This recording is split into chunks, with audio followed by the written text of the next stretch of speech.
XSFM입니다. I, D, W, K.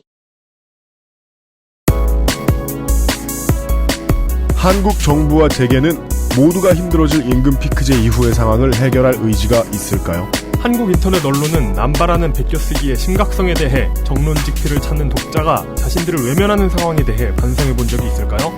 새우는 고래의 조상일까요? 이상이 2015년 9월 첫 번째 목요일에 히스테리 사건 파일 그것은 알기 싫다에서 다룰 이야기들입니다.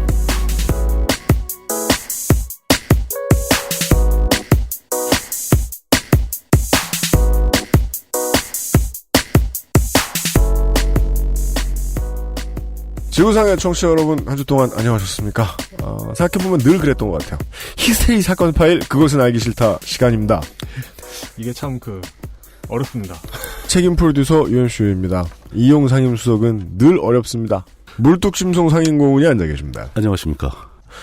뭔가 이 중요한 프로젝트들을 수행하느라 방송이 원래 포맷을 잠깐 떠난 것 같은데 단어를 잘 분석해보면 순 헛소리인 게 딱히 프로젝트가 중차대한 것은 없었습니다. 괜히 우리끼리만 힘들다고 생각했지 뭐. 그냥 홍성갑이 요새 생활이 곤궁하다, 출연료가 필요하다 이런 게 급했다면 급했던 거랄까요? 네, 안 급할 때 나오는 민주평톡 시간이 준비가 되어 있습니다. 그것은 알기 싫다는 에브리온 TV, 바른선택, 빠른선택, 1599, 1599 대리운전, 왕초보의 무한실내 컴스테이션, 나에게 선물하는 저녁 한우박스, 한 번만 써본 사람은 없는 빅그린 헤어케어, 프리미엄 세이프푸드 아임닭에서 도와주고 있습니다. XSFM입니다. 바른 선택, 바른 선택. 1599. 음주 후엔 아무것도 하지 마세요. 1599-1599에 전화만 주세요. 대리운전 1599-1599. 컴스테이션은 조용한 형제들과 함께합니다.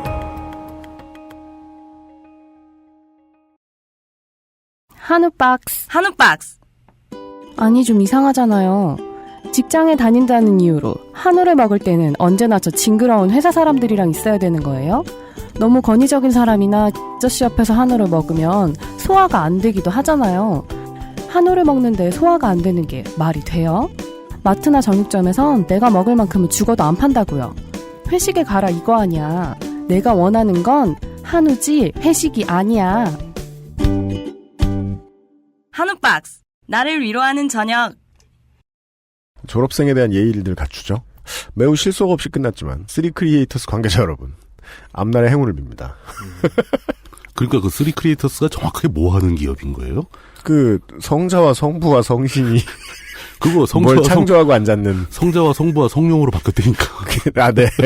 성령이. 근데 삼위일체이기 때문에 또 엄밀히 따지면 광고 얘기하면 안 돼요? 기독교 세계관에서는 원 크리에이터란 말이에요.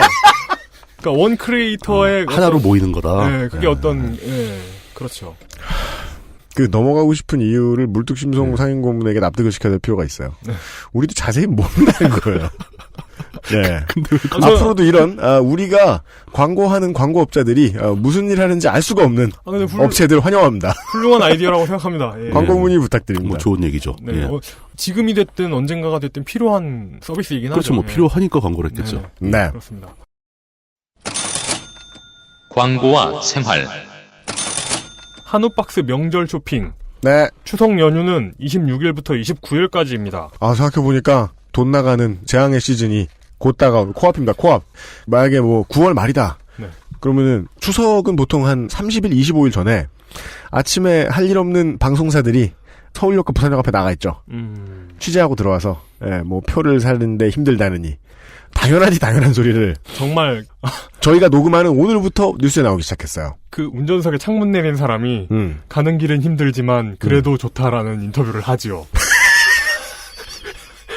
추석 연휴는 26일부터 29일까지입니다. 네, 4일 연휴입니다. 예. 누군가에겐 길고 누군가에겐 짧겠습니다만 짧다면 친지에게 한우를 선물해보면 좋겠습니다. 이런 논리성은 부족하죠? 네. 네. 별로 설득이 안 되는데요, 이건. 길다면 한우를 들고 고향에 내려가시거나. 그렇죠. 해외여행 가시기 전에 한우를 선물해보면 좋겠습니다. 무엇을 하더라도 한우를 선물해보시면 좋겠습니다. 그렇습니다. 네. 국거리가 주력인 마마 세트. 네. 명절용 세트가 따로 나왔구나. 네, 구이용을 가득 담은 파파 세트. 그렇습니다. 이게 매우 성 역할에 충실한, 고전적 성 역할에 충실한, 이거 안 좋은데. 충실한, 네. 되먹지 못한 장면입니다. 그렇습니다. 추석 주말 전에 배송해드립니다. 다만 추석 시즌을 맞이해 중요한 팩트예요. 일부 거대 마트들이 땡 플러스 전국의 축산 자원을 싹 쓸어가는 바람에 그렇죠. 한국 시장이 그렇습니다. 나라가 좁고 덕이 옅으니 100만 양으로 그러니까요. 과일을 싹 쓸어버릴 수 있고 말총의 가격을 모두 그리고 거기에다가 한 1억 정도 더 투자해가지고 가장 잘 나가는 셰프가 폼을 잡아놓으면 그렇죠. 그 전국에 다 걸려 있더라고요 벌써. 전국의 소가 싹 쓸려가는 겁니다. 그렇습니다. 그렇기 때문에 한우박스의 정규 배송은 이번 주까지만 이루어지고 추석까지 쉽니다. 참았다 먹는 한우맛. 결론은 동일합니다. 네. 가능한 사자. 사시라. 그렇습니다. 몇 번의 구제역과 이런저런 일들 이후로 완전히 안심할 수 있는 한우를 구할 수 있는 곳들이 이제 좀 정해져 있다는 눈치더라고요. 네. 그 말씀을 드리는 이유는 저희들은 그런 안전성의 문제에 있어서만큼은 정말 문제없는. 네. 심지어 마블링이 좋은 소가 아니다라는. 그러니까 꼭 좋은 소는 아니다라는 도축업자 혹은 이제 축산 농가에서는 가지기 힘든 생각을 가진 업체입니다. 그거 상당히 중요한 문제긴 하거든요. 네. 이미 이제 그러니까 A 등급, AA 등급 이게 더 좋아서 그러는 것 같은데 되게 어폐 심하잖아요. 그냥 무조건 지방 함량이에요, 그게. 그러니까 A 2개짜리 3개짜리 이런 게 안 좋은 게 지방이 너무 많은 거야. 이거 소고기 좋아하는 사람들 사이에서는 벌써 이런 의견이 많이 퍼지고 있습니다. 그러니까 우리나라 등급 체계가 좀 문제가 있다. 그런 문제로 궁금하시면 한우박스에 카톡이나 말 거시면 친절히 답해줍니다. 진짜요? 답변도 해줘요? 황야일이님은 먼저 전화더잖아요, 고객한테. 그 아저씨야 좀 스토커지. 그게 어떻게 사장님이야. 무서워서 안 사요, 그러면. 사람들을 겁에 질리게 만드는 거지. 아니, 그니까도 빼도 박도 못하게 이미 산 사람들한테 AS를 목적으로 전화하시잖아. 그런 의도가 있는 거죠. 전화 받았더니 황야일입니다. 일종의 리콜 같은 건가? 근데 리콜하면 물건이 돌아와야지. 왜 사장이 와. 딴 걸 모르겠는데 황야일이 트윗상에서 귀여운 척 좀 하지 말라고 그러세요. 아주 보기 싫어. 들으셨죠? 두 분이 알아서 해결하십시오.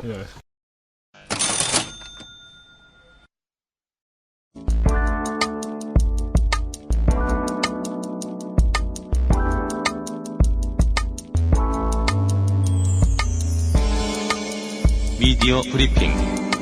민주적이며 평화로운 뉴스 토크.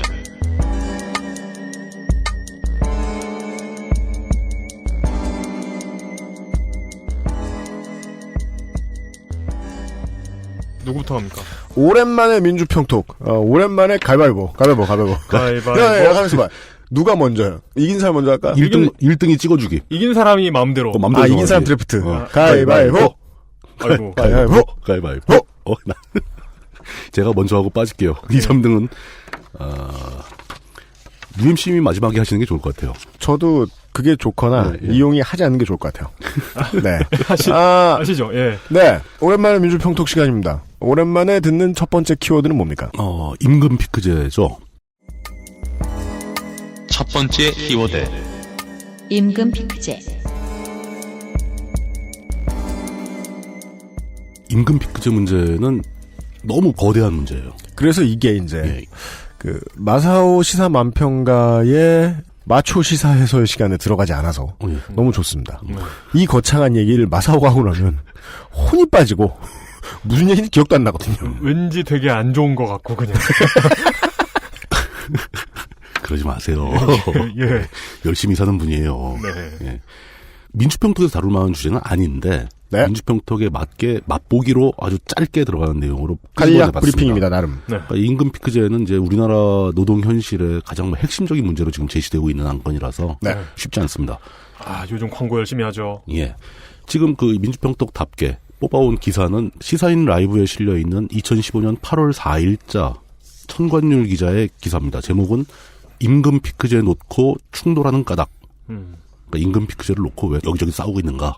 다들 아시겠지만 요즘 한참 논란이 되고 있습니다. 박근혜식 노동개혁의 핵심이 임금 피크제로 떠오르고 있거든요. 박근혜식 노동개혁의 핵심은 모두가 죽는 거죠. 그렇죠. 네.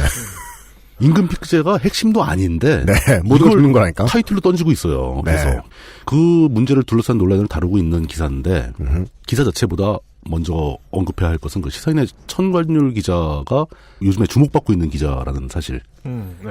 원래 우리만 주목한 거 아니었어요? 일반적으로 요즘 주목은 주목받으세요? 안 받는데 네. 실제로 합리적이고 올바른 기사를 찾는 사람들한테 굉장히 주목을 받고 있습니다. 저는 볼 때마다 감탄. 예.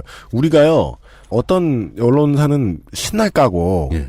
아주 잘 걸렸다는 듯이, 잘근잘근 씹고, 어떤 데는 못 빨아줘서 안달이잖아요. 네. 천관율 기자 아주. 우리가 아마, 여러분들이 욕을 하고 싶을 정도로 저희가 아마 지속적으로 빨아댈 거예요. 그 천관율 기자 기사는 네. 저희들이 왜 천관율을 빨아주나 뭐 이렇게 생각하는 전 무릎 꿇어요. 네. 예. 그분이 쓴 그 시사인 기사 한 개만 읽어보세요. 그러니까 네. 일단 내용이나 예. 뭐 어떤 논리 전개를 떠나서 문장이 문장처럼 돼 있으니까 정상적인 한국어 문장을 그런 기본 수준이 아니에요. 그러니까, 천관율 기자는. 그러니까 그거부터 시작해가지고 네. 내용까지 좋으니까. 그러니까요. 그러니까 좋다고 하는 거예요. 그러니까 그 취재도 열심히 했는데 깊이도 어마어마하고. 그러니까요. 예. 그게 저는 이제 그겁니다. 그러니까 어떤 기사나 칼럼 같은 경우는 거기에 담겨 있는 그 작성자의 관점이 중요할 때가 있습니다. 네. 그런데 관점은 항상 가치의 우선순위를 따지기 힘들죠. 좋은 관점이 있고 나쁜 관점이 있지만 사실은 관점들은 서로 다른 거지 네. 우열은 아니거든요. 근데 이 천관율 기자의 기사는 단순히 좋은 관점을 제시하고 있는 게 아니라 정말 데이터가 많아요. 그 데이터를 그렇게 많이 포함시키는 기사를 쓴다는 것은 굉장한 노동이 들어가야 된다는 뜻이거든요. 근데 이 천관율 기자의 기사에는 그 데이터가 일반적인 데이터가 아니고 굉장히 권위 있고 확인된 데이터들을 네. 그렇게 많이 모아서 넣어준다는 거죠. 읽는 사람한테 도움이 됩니다. 네네. 자신의 관점을 정립하기에도 도움이 되고. 이분은 순전히 본인이 유명해지는 걸 원하지 않아서 유명해지지 못하시는 것 뿐이에요. 확신이 있어요. 저는. 일부러 숨어 계시는 네. 뭐 그런 스타일이죠. 이제 그 얘기는 그만하기로 하고. 네. 그 기사에 진짜 열심히 빨았다고 생각해요. 저는. 경애하는. 예. 그러지 마! 네. 이제 지금 우리나라 노동 현실은 이게 안 좋다, 뭐 어렵다, 뭐 이런 정도 수준이 아니고 이제 거의 막 흉흉한 분위기가 돌 정도입니다. 네. 이게 현재 상황도 극단적으로 나쁜 상황인데 더 심각한 것은 해결책이 없다는 거죠. 지금 이제 우리 사회가 직면하고 있는 다양한 문제들 중에서 네. 이 노동 문제만큼 중요한 게 어디 있겠습니까? 노동 문제는 직접 우리들이 먹고 사는 집에 관련된 문제인데. 네. 그러니까 80년대 그 라이프지 같은 거 이렇게 보고 있다가 그렇죠. 생각하는 건데 20년 전에는 파마 새로 하고 비키니 입었다가 2010년대에는 부르카 입더라. 그러니까 그런 미래가 올까봐 그렇죠. 대한민국 노동시장이. 예, 예. 그런 문제까지 연상이 되죠. 그리고 이런 먹고 사는 집 문제는 이제 뭐 대기업에 있는 정규직 노동자, 악의적으로 말하면 뭐 귀족노조 네. 이런 사람들이나 지금 진짜 하루에 몇 끼를 갖다 삼각김밥으로 연명하고 있는 편의점 알바나 모두에 똑같이 중요한 문제라는 얘기입니다. 우리 동네 보니까 사장님도 삼각김밥 드시더라고요. 이게 어떤 세계적으로 경제가 예. 이렇게 진짜 쇠퇴할 수도 있겠다는 공포가 이전에 없던 공포잖아요. 이전에 없던 거죠. 그러니까 이게 예. 그 시대에 나오는 영화들을 보면 그 시대의 사람들의 걱정을 알 수 있잖아요. 그렇죠. 예를 들어 매드맥스가 나왔던 80년대는 핵전쟁으로 인류가 멸망하고 막 그렇죠. 그러잖아요. 예. 근데 2010년대에는 인터스텔라식 디스토피아 있잖아요. 맞아요. 네. 달리 무슨 뭐가 일어난 게 아닌데 그냥 망하는. 그대로 쇠퇴해가지고 네. 멸망해가는 그런 걱정이 생긴. 우리는 인터스텔라 얘기보다는 이디어크라시 얘기를 더 좋아하죠. 그렇죠. 그러니까 모두가 또라이. 네, 머지않은 미래. 네. 더 심각한 것은 이제 말씀드렸지만 노동 문제가 해결책을 찾기 힘들다. 해결책이 나오지 않고 있다라는 것에 더 또 의미가 있는 것은 우리 사회에 돌아가는 굉장히 큰 변수들이 노동 문제는 다 얽혀 있습니다. 네. 쉽게 얘기해서 경제적으로 우리 사회가 지금 2000년대 뭐 90년대 후반부터 계속 성장률이 정체되고 있죠. 오히려 후퇴하는 거 아니냐. 이제 요번 최근에는 이제 무역 적자 상태까지 들어가고 있는데 네. 성장률이 제로선을 아래로 내려가는 거 아니냐 이런 걱정까지 들고 있는 상황입니다. 네. 또 거기다가 80년대와도 우리 지금 현재가 다른 것은 사회가 그 사이에 엄청나게 고령화되어 버렸습니다. 이 고령화 문제에도 이 노동 문제와 아주 밀접한 연관이 있는 거죠. 그렇습니다. 예. 네. 거기다가 또 과학기술, IT 기술은 굉장히 빠르게 발전을 했죠. 네. 이 기술의 발전도 노동 문제에 심각한 영향을 주고 있습니다. 그렇습니다. 가장 대표적으로 기술의 발전으로 인해서 일자리가 감소하고 있는 거죠. 그냥 일자리가 가만히 있어도 힘든 판인데 네. 일자리가 줄고 있다는 거예요. 매출이 들어도. 그 다음에 양극화 문제. 그 이유는 그것은 알기 싫다 8회에 나옵니다. 그렇죠. 물뚝심송 상인고문이 젊었을 때의 노동시장은 얼마나 꿀을 빨았는가. 파라다이스였지 뭐 그때는. 네. 그 양극화 문제 중에서도 임금 격차에 따른 양극화 문제도 노동 문제의 현안으로 굉장히 중요합니다. 네. 그러니까 중년 이상의 정규직 노동자가 받는 임금과 지금 10대 후반, 20대 초반이 받는 임금이 너무 차이가 나는 거죠. 그렇습니다. 거기다가 또 양극화, 다른 양극화가 있죠. 이건 소득의 양극화가 아니라 자산의 양극화가 벌어집니다. 부동산 등의 자산, 고정자산, 무형자산들이 일부 계층에 집중되고 있다는 거죠. 예, 맞습니다. 이것도 노동 문제에 굉장히 심각하게 안 좋은 영향을 줍니다. 재작년 말이었습니까? 정부가 경제부서가 큰 소리를 쳤습니다. 돈 빌려서 집 사라. 큰 소리를 쳤습니다. 지금 뭐 대출 조건 다 완화해주고, 네, 예, 막 빌려라. 우리가 언제 그랬냐? 그러니까 이 하우스 푸어가 죽어나는 것은 1단계의 문제고, 그렇죠. 그 하우스 푸어들이 재산을 잃은 김에 집도 같이 잃으면 그 집들이 매우 소수의 사람들의 손에 다 들어갈 거라는 게 그렇죠. 지당하다는 게 문제입니다. 그게 바로 자산의 양극화 문제죠. 이미 네. 진행 중입니다. 다가옵니다. 예. 이렇게 복잡하고 다양한 심각한 변수들이 모여서 우리 사회를 갈수록 점점 더 일해서 먹고 살기 힘들게 만들고 있다. 네. 라는 게 우리 사회의 노동 현실인 거예요. 네. 이게 이런 상황이 노동 현실이 악화되면 노동자만 힘든 게 아니거든요. 그렇죠. 자본가도 힘듭니다. 즉 기업이나 사용자 입장도 다 힘들어집니다. 네. 그래서 더 심각한 거죠. 그런데 이 문제를 해결하는 게 계속 답이 안 보이고 있다라는 게 암담하다라는 얘기를 하고 있는 건데, 이런 복잡한 문제를 그냥 이렇게 민주평통 시간에 이렇게 짧게 해서 총체적으로 설명할 방법은 없습니다. 하지만 지금 현재 시점에서 임금 피크제라는 제목으로 논란이 되고 있으니까 그 상황을 이해할 수 있는 개념 2가지만 딱 설명을 드리고자 하는 겁니다. 네. 그렇습니다. 총체적인 설명을 할 기회가 올지 안 올지는 모르겠는데, 일단 이 개념 2가지, 특히 천관율 기자도 자신의 기사에서 자꾸 설명하고 있는 네. 이 개념 2가지를 이해하시면 오늘날의 노동 현실이 또 특히 이제 임금 피크제로 제기된 논란에 대해서 이해하는데 한결 더 수월하실 거예요. 아마 분명히 그것을 알기 싫다는 얼마 가지 않아서 임금 피크제와 그 주변을 둘러싼 전망에 대해서 한 번쯤 방송을 길게 내보낼 텐데, 그럴 그때는 가능성이 있죠. 예. 분명히 아마도 물뚝심송 상임고문이 나와서 모든 것은 돈 때문이다로 시작을 해서 기본소득으로 해결할 수 있다. 예. 홍가 한가 하며. 예. 네. 뭐 그런 기회가 있었으면 좋겠네요. 그러시겠죠. 진짜 그러고 보니 기본소득 얘기를 한참 동안 못 해가지고 그 입안에 가시가 돋치려고 그래요. 어디 불러주는 데도 없고. 정 이야기할 곳이 없으면 벽이라도 보고 그러니까요. 기본소득을 외치면. 그럴 때 트위터 하잖아요. 트위터에 기본소득 얘기 또 쓰잖아. 예. 그렇습니다. 그 2가지 개념이 무엇인가? 한국 노동시장 특유의 그 이중구조, 이중분절구조라고도 얘기하는데, 네. 이 노동시장 자체가 2개로 쪼개져 있다. 카스트가 고착화 단계에 들어서고 있습니다. 아주 심각하게 고착화되고 있다. 뭐 이 문제, 아예 울타리가 쉽게 넘나들 수 있는 울타리가 아니라 철벽이 막 세워지고 있다라는 문제하고, 또 하나는 그 임금 피크제를 이해하기 위한 기본 개념으로서 생애 계약.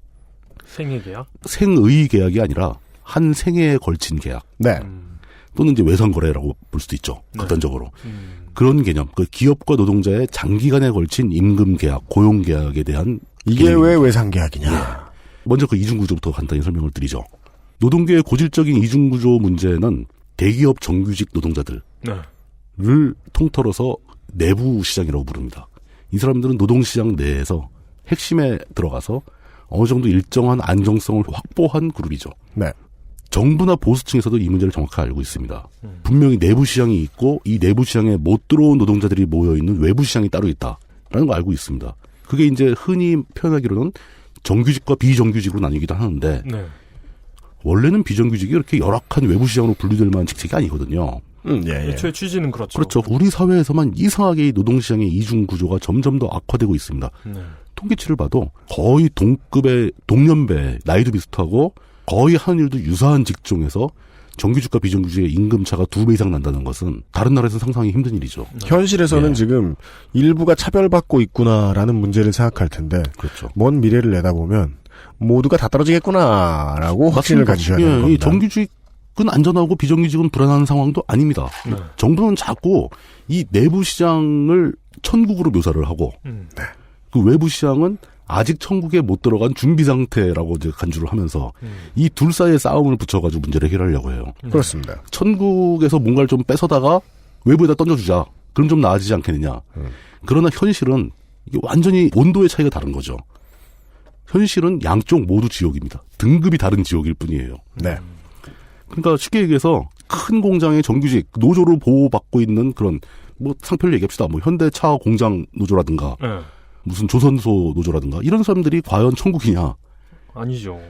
그 사람들은 현재 전 세계 최고의 장시간의 노동에 시달리고 있어요. 그리고 이제 자기 연배에 따른 그 사람들도 이제 거의 30대 중반 이후까지도 이미 정규직이 소멸되고 있는 중이라서 젊은 층 정규직은 없어요. 정규직은 다 40대, 50대입니다. 40대, 50대면 돈이 많이 들어가죠. 그래서 이 사람들은 귀중노조로 보호받고 있어서 그냥 대충 일하면 40대, 50대에 들어가는 그 아파트 대출이자 사교육비 이런 걸 다 커버할 수 있느냐? 아닙니다. 그거 커버하려면은 야근에 주말 특근에 다 해야 된다는 겁니다. 그 살인적인 장시간 노동에 시달려야지만 겨우 생활을 유지할 수 있고 그리고 이제 그들의 앞에 닥치는 게 정년퇴직이에요. 아직 애도 안 컸고 아파트 대출 할부도 안 끝났는데 정년퇴직이 다가온다는 거죠. 네. 얼마나 불안하겠냐는 겁니다. 그 불안한 상태에 빠져있는 내부 시장을 천국으로 묘사하는 건 이건 좀 문제가 있죠. 그죠. 예. 그렇다면은 밖에 있는 사람들은 좀 마음이라도 편한가? 밖에 있는 사람들은 거기도 못 들어간 사람인 거죠. 조선일보의 그 기획 취재에 의하면 마음 편한 사람들이 있다고 하죠. 이 초월자들. 네. 달관인들. 달관 세대. 네.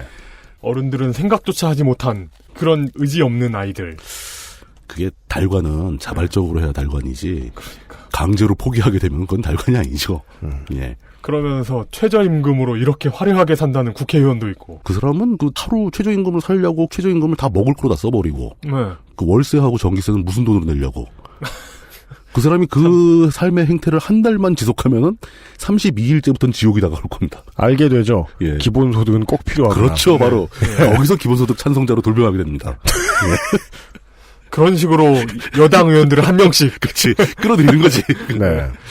내부 시장에 비해서 외부 시장의 열악한 상황은 제가 뭐 이리저리 표현할 필요도 없을 것 같습니다. 네, 그렇습니다. 뭐 현실이니까. 더 심각한 문제는 이렇게 노동자 계층이 둘로 나뉘어 있고 그들의 구분이 고착화되고 있기 때문에 우리나라에서 발생하고 있는 우리 사회에서 발생하고 있는 노동 문제에 대한 해결책을 논의하기가 굉장히 힘들어진다는 겁니다. 네. 노동 문제의 본질적인 문제를 해결하기 위해서는 사용자 집단이나 정부 또는 노동자 집단 네. 그 사람들이 모여서 대화를 해야 되는데 그 대화의 장을 김대중 정부 때 만들어 놓은 게 노사정위원회잖아요. 그렇죠. 노사정위원회 논의 구조가 깨져버리는 거예요. 왜냐? 노 자체가 둘로 나눠져 있으니까. 그렇습니다. 그럼 한국노총, 민주노총은 사실상 내부 구조를 대변하는 사람들입니다. 네. 이 사람들조차도 그걸 용납을 못하고 나와 있는 상황인데 네. 그럼 바깥에 있는 외부 구조, 비정규직 집단을 대표하는 사람들은 어디에 가서 무슨 얘기를 할 것인가. 이 논의 자체가 형성이 안 되고 있는 거죠. 그렇습니다. 그렇기 때문에 더욱더 해법이 도출되지 않고 있다라는 걸 볼 수 있고 정부가 제안하는 모든 노동개혁의 조건들 역시 네. 이 노동 구조의 이중성 때문에 실효성이 없어지는 거예요. 그 법의 테두리 내의 그렇죠. 협상의 상대자로서 비정규직을 쳐주지 않는다는 건 경제구조에 있어서 불가촉 천민 취급하겠다. 논의에서 제외하겠다는 얘기인데. 네. 이게 뭐가 기분이 나빠서 드리는 말씀이라기보다는 임금 피크제가 말하고 싶어 하는 것 어딘가에 이 얘기가 숨어 있기 때문이죠. 그런 문제가 있죠. 네. 이런 이중구조를 이해하지 못한다면은 우리 사회에서 왜 노동 문제가 이렇게 논의조차 되지 못하고 있는가를 절대 이해할 수가 없습니다. 네. 그것을 이해하기 위해서 필요한 개념이었던 것이죠. 그 다음 문제는 생애계약, 외상계약. 네. 이런 개념입니다. 그게 다 뭔 소리입니까? 이 임금 피크제 문제를 정부가 들고 나왔을 때 사실 우리나라에서 그 체감상으로 통계적으로는 뭐 한 600만 정도 된다고 그러는데 체감상으로는 훨씬 더 많은 네. 비정규직 노동자들이 임금 피크제라는 제목 자체에 관심이 가지 않습니다. 임금 피크제가 무슨 말인지만 알면은 벌써 거기 관심을 끊게 된다는 거죠. 왜냐? 임금 피크제라는 것은 기본적으로 정년이 보장된 직장의 얘기예요. 또 하나 성과급제가 아니고 그 해가 지날수록 호봉제. 네. 이제 근무 근속 기간이 길어질수록 자연스럽게 호봉이 상승하는 임금이 올라가는 그런 시스템에 들어가 있는 사람들 문제입니다. 그러니까 중견기업에 다니시는 분들은 호봉표 구경해 보신 적 있을 겁니다. 그러니까요. 예. 네. 물론 이제 IMF 이후에 우리나라에도 이제 연봉제, 성과급제가 많이 도입되고 뭐 퇴직금도 이제 완전히 거의 보험의 개념으로 가버리고 네. 뭐 이렇게 변화가 됐지만 아직도 우리나라의 절대 다수는 이 호봉제 개념을 가지고 있어요. 네. 그럼 정년과 호봉제, 특히 이 호봉제를 임금의 연공성이라고 합니다. 연공 서열에 따른 분류. 네. 그 임금의 연공성에 따른 호봉제 개념이 왜 중요하냐? 이게 바로 이제 임금 피크제를 구성하는 가장 핵심적인 개념인데. 네. 거기서 임금 피크제를 내미는 기업이나 정부의 입장이 어떤 의미를 담고 있는 것인가를 이해하려면은 이 정년 시스템이 실제로 거래 계약상으로 어떤 성격을 가지고 있는가를 알아야 된다는 겁니다. 그게 단순한 그냥 내가 한 달 동안 일할 테니 한 달치 임금을 주시오라는 계약에는 정년 보장도 없고 임금의 연공성도 없습니다. 네. 똑같은 일을 한 달 동안 하는데 요번에 100만 원 주겠다. 그럼 한 3개월 있다가 다시 또 한 달간 일하면 또 100만 원 주는 거죠. 왜냐하면 그게 또 1년 지났다고 해서 그걸 150만 원 주진 않습니다. 네. 뭐 물론 물가 상승이 반영되긴 하겠지만 가만히 앉아있는다 해서 호봉이 상승하지는 않아요. 그럼 호봉이 상승해서 임금이 올라간다는 개념은 도대체 왜 생긴 거냐? 왜 생긴 거냐? 예. 왜냐하면 어차피 매해 웬만한 회사들은 물가에 연동하여 임금을 올리는데 그렇죠. 물가가 얼마나 올라갈지를 30년치를 늘 예상해가지고 적어놓은 것도 아니고 호봉표가 예, 그럼 물가 이걸 왜 늘어나야 되느냐? 그렇죠. 예. 물가 인상률을 훨씬 능가합니다. 호봉률은. 네. 나이가 들면 임금이 많아져요. 네. 일본 사회에서 기업에서 많이 보셨잖아요. 그렇죠. 예. 이때 외상 개념이 등장합니다. 전 세계에서 이 외상 개념이라고 부를 수 있는 호봉제를 도입해서 어떤 임금의 연공성, 정년 개념 이런 걸 확보하고 있는 나라. 그게 사회 전반에 퍼져 있는 나라는 딱 두 나라밖에 없습니다. 한국하고 일본이겠네. 뻔하죠. 네. 일본에서 들어온 제도예요. 북한도 안 그래요? 북한은 임금이라는 개념이 없죠. 그런가? 임금님만 있어요. 예. 네. 하는 일에 상관없이 무슨 일을 하는가에 따라 상관없이 근속 연수에 따라서 임금이 올라간다는 제도는 네. 경제가 한참 급성장을 하는 시기에 사회에서 도입하기 좋은 방식입니다. 왜냐? 그렇죠. 지금 청년들을 고용을 해야 되는데 네. 당시에는 이제 일자리가 없었기 때문에 고용된 노인층은 많지가 않아요. 네. 네. 지금 회사가 막 생겨나면서 신규 사원을 대규모로 뽑는다는 거죠. 그럼 그 신규 사원들한테 줄 만큼 돈을 다 주기에는 기업의 투자 여력이 한계가 있는 겁니다. 그렇지만 마치 90년대 부동산 시장의 발전을 미리 예상하고 치고 들어온 사람이 지금 부자가 됐듯이 그렇죠. 우리 회사는 일만 하면 어떻게든 돈을 많이 벌 거야. 네. 이걸 그러니까 확신해가 아니에요. 알아! 라고 생각하는 회사가 있다면. 그리고 회사가 사회적으로 정부가 그 얘기를 합니다. 당신이 젊어서 하는 일에 비해서 돈을 적게 받고 나이가 들고 당신이 생활비가 더 많이 필요해지고 자녀가 생기고 그랬을 때 그것을 감당할 수 있도록 그때 가서는 당신이 하는 일보다 돈을 더 많이 주겠다. 이런 얘기가 들어가 있는 겁니다. 네. 그래서 전체 30년이면 30년 그 기간 동안 당신이 꾸준히 근무를 하게 되면은 그 긴 시간을 통틀어서 임금이 합리적으로 조정될 수 있도록 지금 당장은 적은 임금을 버텨라.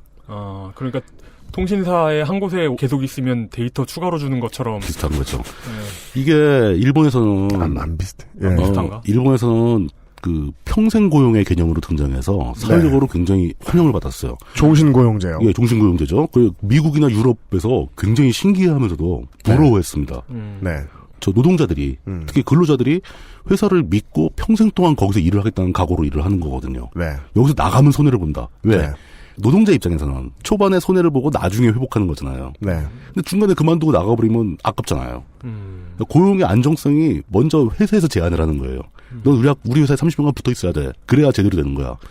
이런 식으로 청년에서 중년으로 노년으로 넘어가면서 생산성의 변화 곡선은 미미한데 반해 이 사람들이 받는 임금의 곡선은 아주 낮았다가 급격하게 높아지면서 역전이 되는 겁니다. 네. 이 부분을 천관율 기자가 그래프로 잘 그려서 보여주고 있고요. 근데 여기서 변화가 생기기 시작한 거죠. 물론 뭐 성과급제가 도입되고 이런 개념이 점점 없어지는 것도 있지만 제일 큰 변화는 고령화입니다. 사람들이 나이가 든 거예요. 이젠 모든 회사에서 예전에는 이제 현대 뭐 자동차 같은 게 처음 생기면 다 20대 30대밖에 없어요. 직원들이. 그죠. 근데 이제는 현대 뭐 이런 데 가보면 직원들이 다 40대 50대입니다. 그리고 이 사람들 기존에 정해진 정년대로 그만두게 되면 자기가 정년 이후에 너무 오래 살아요. 그 삶을 감당할 수가 없는 거죠. 그래서 정년을 늘려달라는 요구가 나오기 시작합니다. 국민이 오래 사는 나라에서 그렇죠. 당연히 나와야 되는. 어쩔 수 없죠. 아니면 정년을 안 올려주면은 우리 노인들 다 먹여 살리든가 정부한테 그렇게 요구를 하는 거죠. 그럼 정부 입장에선 정부가 먹여 살리기 힘드니까 국민연금으로 먹여 살리기 힘드니까 회사에다가 정년을 늘려라. 또 그리고 사람들이 건강 상태가 네. 예전에 정년 시점이 한참 몇 년, 5년, 10년 지나도 다 멀쩡해요. 일할 수 있어. 네. 그럼 정년을 늘리게 되는 거죠. 그럼 기업 입장에서는 황당해집니다. 왜냐? 기업은 근속연수가 길수록 손해를 보거든요. 근속연수가 예상했던 것보다 한 30년 더 길면 그럼 절망하죠. 네, 기업은. 그죠. 120세에 나와가지고. 네. 솔직히 내가 일을 못해서 자른 건 아니지 않냐, 너네들이. 되게 진지 빨면서 그 어르신들이. 그냥 일반 사무 보시는데 그냥 연차 때문에 억대 연봉을 받고. 억대 연봉. 억은 어디 한 20년 전에 돌파하셨겠죠. 그 정도면. 그런 분이 계속 자리를 안 비키면서 인사과에서 가서 뭐라고 하면 너 나한테 팔씨름 이겨? 막 그러면서 그러면 그러니까 외상 개념이면 이 외상 개념을 그렇게 설명을 해주셨는데 외상 개념이면 재계가 억울한 거죠. 그러니까 억울한 겁니다 실제로. 요즘은 역전된 지 한참 돼서 젊은이들이 미리 대학 가려고 돈을 빌린 다음에 사회에 갚아나가면서 돈을 버는데 그렇죠.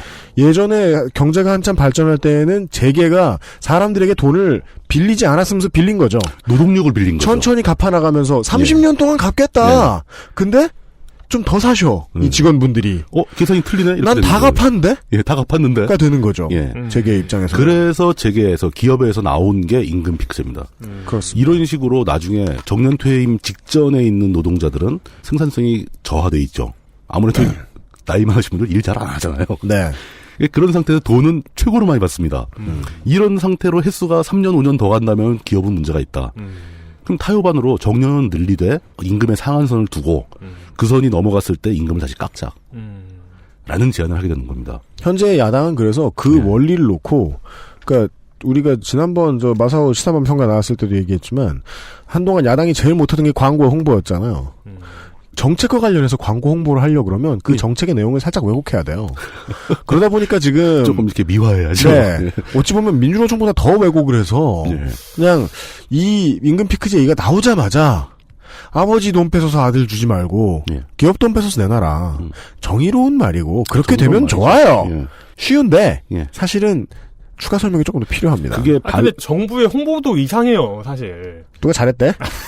그러니까 그런 거 아버지 돈 기본적인 뺏어서 문제를, 아이들 고용하자 뭐 이런 얘기 그런 거는 사실은 반론으로서는 좀 부적절합니다. 네. 예. 이게 정년이 늘어나는 것과 연동되어 있는 거라서 네. 기업에서는 야 이건 반론이 아니지 뭐 이렇게 화가 날 수 있는 네. 그런 내용이 원칙이 안 맞는 거예요. 아니 아버지 돈 안 뺐으면 좋고 기업 잉여금 뺐었으면 좋아. 근데 다른 얘기일 가능성이 높다는 근데 거예요. 문제는 그 정년 연장되는 거와 연동돼 있는 임금 피크제의 그 임금 피크제의 기준치가 노동자 입장에서 기업을 봤을 때 기업이 먹튀하는 거로 보일 만한 정도로 앞당겨집니다. 네, 맞아요. 예. 그러니까 그 피크를 찍는 시점이 앞으로 당기려고 그러는 그래서 거죠. 물뚱님이 이제까지 설명하신 거에 따르면 기업 정년 보통 몇 살입니까? 뭐 50대 후반이죠? 뭐 58세나 60세로 했다. 네, 58세면 그때를 피크로 보고 그때부터 그렇죠. 깎아야 될 거 아니에요? 그 뒤로 깎아야 되는데 뭐 보통 입법할 때 그렇게 해야 될 거 아니에요? 근데 뭐 52세 뭐 이렇게 깎겠다는 근데 얘기입니다. 기업들이 아니야. 우리는 실제로는 한 42일 때 제일 많이 줬어. 이 계산이 안 나와. 뭐 이러면서 그때부터 깎는 거예요. 그때부터 깎는. 그러면 거의 막 돈을 많이 주기 때문에 임금 피크제가 임금 피크제는 실제로 아닙니다만 임금 피크제처럼 운영될 수 있는 운동선수다. 거의 운동선수의 나이 취급하는 거랑 똑같은 수준이 될 거라는 거예요. 마구 땡기다 보면 39부터. 예. 사람이 35 먹으면 뭐 일하겠어? 뭐 이런 얘기 나오면 깎아버리고 막. 선수랑 연봉 계약을 하는데 그냥 뭐 몇 년으로 끊는 게 아니라 네가 선수로 뛸 수 있을 때까지로 했는데 막 이 선수가 몸 관리를 엄청 잘해가지고 막 50대까지 막 국가대표로 말로 못 때리고 막. 근데 그러면 너무 잘하지 않는 이상 나이 조금 꺾이면 30대 후반부터. 그렇죠. 그래서 리그들이 가지고 있는 조항이 베테랑 미니멈 아니에요. 아무리 후려치고 싶어도 이 정도는 줘라라는 하한선을 주잖아요. 그렇죠. 예. 근데 그거를 억대 받고 수십억 대 받는 사람들한테는 필요한 적당히 맞는 거지. 그렇죠. 많이 받아도 연봉 1억 넘기기 힘든 사람들에게. 근근히 월급 받아서 그냥 근근히 생활하는 사람들은 그런 말은 애초에 안 먹히는 얘기죠. 그러니까 가장 한 사람이 벌어와서 만약에 생활하는 4인 가족이면 대한민국 GDP대로 사는 거예요. 연봉이 1억이면요. 그렇죠. 평균이죠. 평균 딱. 예. 이런 관점을 봤을 때 그런 식으로 뭐 임금 피크제를 앞당기겠다 막 이렇게 되면은 노동자의 입장에서는 나는 20대 때 입사할 때 50대 후반에 은퇴할 것을 가정해가지고 이 회사와 생애 계약을 맺었다. 내 생애 모든 노동력을 다 주는 거로 계약을 맺었다. 그리고 너희들은 그 기간 동안 나한테 젊었을 때는 조금 주고 늙었을 때는 많이 줘가지고 이만큼 주기로 약속을 한 거 아니냐. 이제 와서 그 약속을 깨겠다라는 얘기냐. 라는 항의가 나오는 거죠. 그러니까 나한테 빚진 게 그렇죠. 정부가 뭐 얘기를 다르게 해주니까 줄어든 것 같더냐. 그렇죠. 라고 제게 얘기를 해야 되는 거죠. 그런 점을 이해할 때 이게 생애 계약이다. 그리고 가져간 노동력보다 적은 임금을 주고 청년 시기에 고용을 하니까 외상이다. 외상계약이다. 이런 개념이 그래서 등장하는 거고요. 예. 생애계약의 관점에서 보자면 사실 임금 피크제를 도입할 때 새로운 제도니까 법과 제도는 올해 새로 신규로 취직한 사람들부터 적용한다. 이러면 괜찮죠. 지금 40, 50대 가지고 5년 남은 사람, 10년 남은 사람 적용 대상이 아니고 이 사람들은 과거대로 하고 지금 26, 27대 가지고 신입사원으로 취직한 사람들이 정년퇴직할 때부터 적용한다. 네. 뭐 이렇게 나오면 또 할 말이 없는 거죠. 그죠, 예. 근데 전혀 그렇지 않잖아요. 지금 모든 노동자들 다 적용을 하려고 한다는 거죠. 네. 생애 계약을 변경하려면은 지금 생애 계약을 맺는 사람들하고 얘기를 해야 된다. 근데 사실은 생애 계약이 아직 안 끝난 사람들한테 계약을 소급해서 바꾸려고 한다. 이런 부분도 있는 겁니다. 그러니까 어른들의 생애를 부정하고 있다. 그렇죠. 지금. 네. 그 막차 탄 사람들은 어떡하냐. 억울하다. 나는 젊었을 때도 조금 받았고 나이 들었더니 임금 피크제라고 또 조금 주고. 군번 꼬였다. 네, 이건 계약 위반 아니냐. 네. 이 계약은 물론 노동 근로계약서에는 써있지는 않습니다. 그렇지만 사회적인 개념이라는 거죠, 이게. 우리 사회가 그렇게 움직여 왔기 때문에 당연히 상식적으로 그렇게 될 줄 알았던 제도를 바꾸려고 할 때는 그만큼 충분한 설득과 기간이 필요하다는 거. 네. 그거를 기업도 정부도 다 무시하고 있다라는 근데 지금 거죠. 그것의 타협의 자리에 자기들이 착석하는 순간 이 임금 피크제가 그대로 갈까봐 지금 민주노총이 못 들어가겠다라고 비토를 하고 있는 그렇죠. 거죠. 계속 뒤로 빼고 있는 거죠. 네. 그런데 문제는 그 민주노총에게 우리나라 전국에 있는 노동자들이 다 힘을 모아줘도 부족할 판에 오히려 반이 넘는 노동자들 중에 반이 넘는다고 좀 보고 있는데 반이 넘는 외부 구조에 포함된 노동자들은 이런 논쟁 자체에 관심이 없다는 겁니다. 그러니까 어차피 내 얘기 아니니까. 그 남 얘기잖아요. 아까 네. 1억에 대해서 말씀드렸는데 1억이 빠듯하다. 1억은 비싼 네. 돈이 아니다. 이 말씀 드렸잖아요. 이게 얼마나 개소리처럼 들립니까? 아니 시간금 5천원 6천원 받는 사람들이 그게 왜 자기 얘기라고 생각하겠어요. 관심이 없는 거죠. 민주노총이 광고를 해봤자. 그러니까 GDP에 맞아봐. 지금 뭐 여기 앉아있는 네 사람이 버는 돈이 총액이 1억이어야 된다는 거 아니야? 네 사람은 다 일하고 있는 사람이기 때문에 네 사람 합치면 안 되고 네. 일 안 하고 있는 집에 있는 가족을 따져야죠. 16명? 그렇게 해서 평균이에요. 평균이. 그럼 4억을 벌어야 돼, 우리가? 4억을 벌어야 되는 거지. 참. 어려운 문제네요. 쉽지 않습니다. 일단, 여기서 임금 피크제와 노동 문제를 모두 얘기할 수는 없고, 오늘 전달드린 것은 바로 이 두 가지 개념. 예, 네. 개념입니다. 하나는 우리나라 노동 구조가 이중화돼 있다. 네. 그래서 노동 문제에 대한 논란, 사회적 논의 자체가 굉장히 어렵고 막혀 있다. 이렇게 상황이 안 좋은데도 그러니까 사회적으로 논의를 해서 개선할 수 있는 여력이 없다 지금. 네. 그리고 또 하나 임금 피크제 얘기는 이걸 어떤 한 사람의 일생에 걸친 계약의 관점에서 보고 굉장히 좀 조심스럽게 접근해야 되는 개념인데 지금 정부와 기업은 이걸 너무 쉽게 생각하는 거 아니냐. 네. 어떤 사람에게는 이게 자기 일생이 부정당하는 느낌일 수도 있습니다. 많은 분들한테요. 그렇죠. 지금 그 정부에서 그렇게 천국이라고 치켜세우는 대기업 정규직 노동자들 입장에서는. 그러니까 지금 20대 후반, 30대 초반에 자녀가 있으신. 그렇죠. 부모님들. 아직 결혼 안 한 자녀가 있는. 딱 저희 그 셋째 형 또래인데. 저는 물뚱님 또래라고 말씀드리려고. 아니, 저는 아직 이 정도 아니에요. 그쵸, 뭐, 연년생 아니에요? 그거 아니에요? 나이 차이 많아. 10년 차이나 친구죠, 진짜요? 예. 그럼 셋째 형이 58년 검사해볼라. 네. 58년 개띠래니까. 예. 그 문제적 세대 58년 개띠. 네. 그렇습니다. 오늘은 그 천관율 기자의 기사를 근거로 이 현재 닥치고 있는 노동 문제를 이해하기 위한 두 가지 개념을 설명드리는 것으로서 가름을 하겠습니다. 네. 참 이분 그 시점에 굉장히 핵심적인 글을 많이 쓰시죠. 그럼요. 잘 쓰시죠. 네. 이용의 결론은 하여간 천관율 만세였고요. 네. 청원 기자 시사인 기사를 뭐 잡지에 안 사보신 분은 한 주 지나서 놓치신 분들은 뭐 시사인 라이브로 보셔도 되겠습니다만 그렇죠. 그 포인트 국가와 개인과 재계는 지켜야 되는 그 도덕률과 그렇죠. 그것이 적용돼야 되는 엄격함의 강도가 다릅니다. 네. 저희들이 기동 취재 시간에 한번 소금쟁이 얘기할 때 말씀드렸나요? 대부업체 얘기할 때 말씀드렸나요?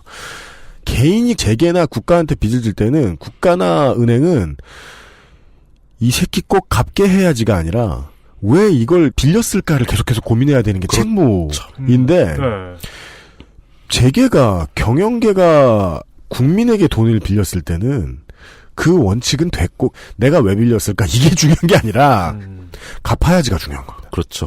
무조건 갚아야지. 더 갚으면 더 갚았지 덜 갚으면 안 된다는 거죠. 근데 재계가 제 이 은행권에 손을 내민 힘들게 살고 있는 국민들 일부처럼 힘드니까 변제 좀 하자, 국민더러. 그렇죠. 그렇게 말할 수는 없다. 라는 포인트를 생각해 봐 주셨으면 좋겠고요. 지금 상황이 아무리 어렵더라도 제게는 상황이 어려운 걸 핑계로 사람들과의 약속을 깨트리면 안 된다는 거죠. 그리고 아무리 봐도 올바른 국민의 태도는 돈을 빌렸으면 갚아야지, 다. 예. 그건 상식이죠. 그 포인트. 인 얘기였습니다. 광고를 듣고 돌아와서. 물특심송 상인 고문께서 오랜만에 민주평톡을 준비하시니까 민주평톡을 안 준비하셨어요. 예. 그게 뭐였는지 기억을 잘 못하세요. 네, 뭐 다른 긴 걸. 예. 코너 센가? 그냥 세게 나가나 왜? 코너의 컨셉에 안 맞는. 하여간. 잘 맞잖아요 이 정도면. 네. 길이도 3페이지밖에 안 되는구만. 재미없지만 중요한 설명을 들었고요. 네. 광고 듣고 와서 그 다음 토픽에 대해서 얘기해 보겠습니다. XSFM입니다. 바른 선택, 빠른 선택. 1599, 1599에서 알려드리는 대리운전 이용 상식. 대리운전을 이용하시면서 기사님에게 반말을 하거나 무례하게 대하시면 안 됩니다. 고객이 비합리적인 행동을 하면 기록에 남아 향후 대리운전 이용에 불편함을 초래할 수 있습니다. 서비스를 편안하게 이용하는 가장 값비싼 요금. 당신의 에티켓입니다. 바른 선택, 빠른 선택. 1599, 1599에서 전해드렸습니다. 바른 선택, 빠른 선택. 1599. 안녕하세요. 하루에 200km 이상을 운전하는 컴스테이션의 이경식입니다. 정해진 사양의 PC를 판매한다는 건 원칙적으로 판매자가 사용자층을 예상해 최선의 가격으로 최고의 퍼포먼스를 보여주는 부품을 골라드리는 큐레이션에 가깝습니다. 하지만 여러분은 혹시 재고 밀어내기는 아닐까 걱정하실 수도 있겠지요. 컴스테이션이 하면 다릅니다.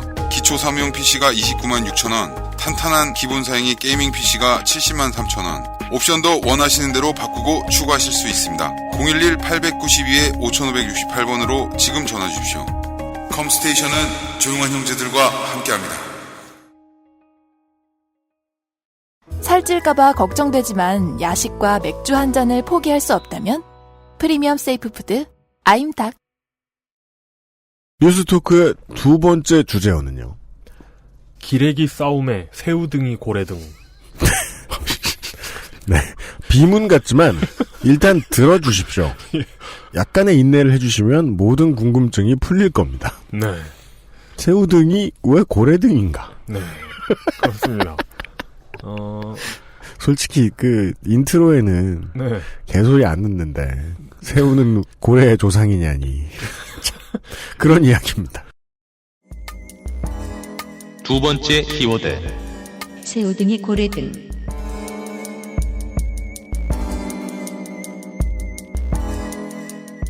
혹시 아노말로 카리스라는 말 들어보셨습니까? 아니요.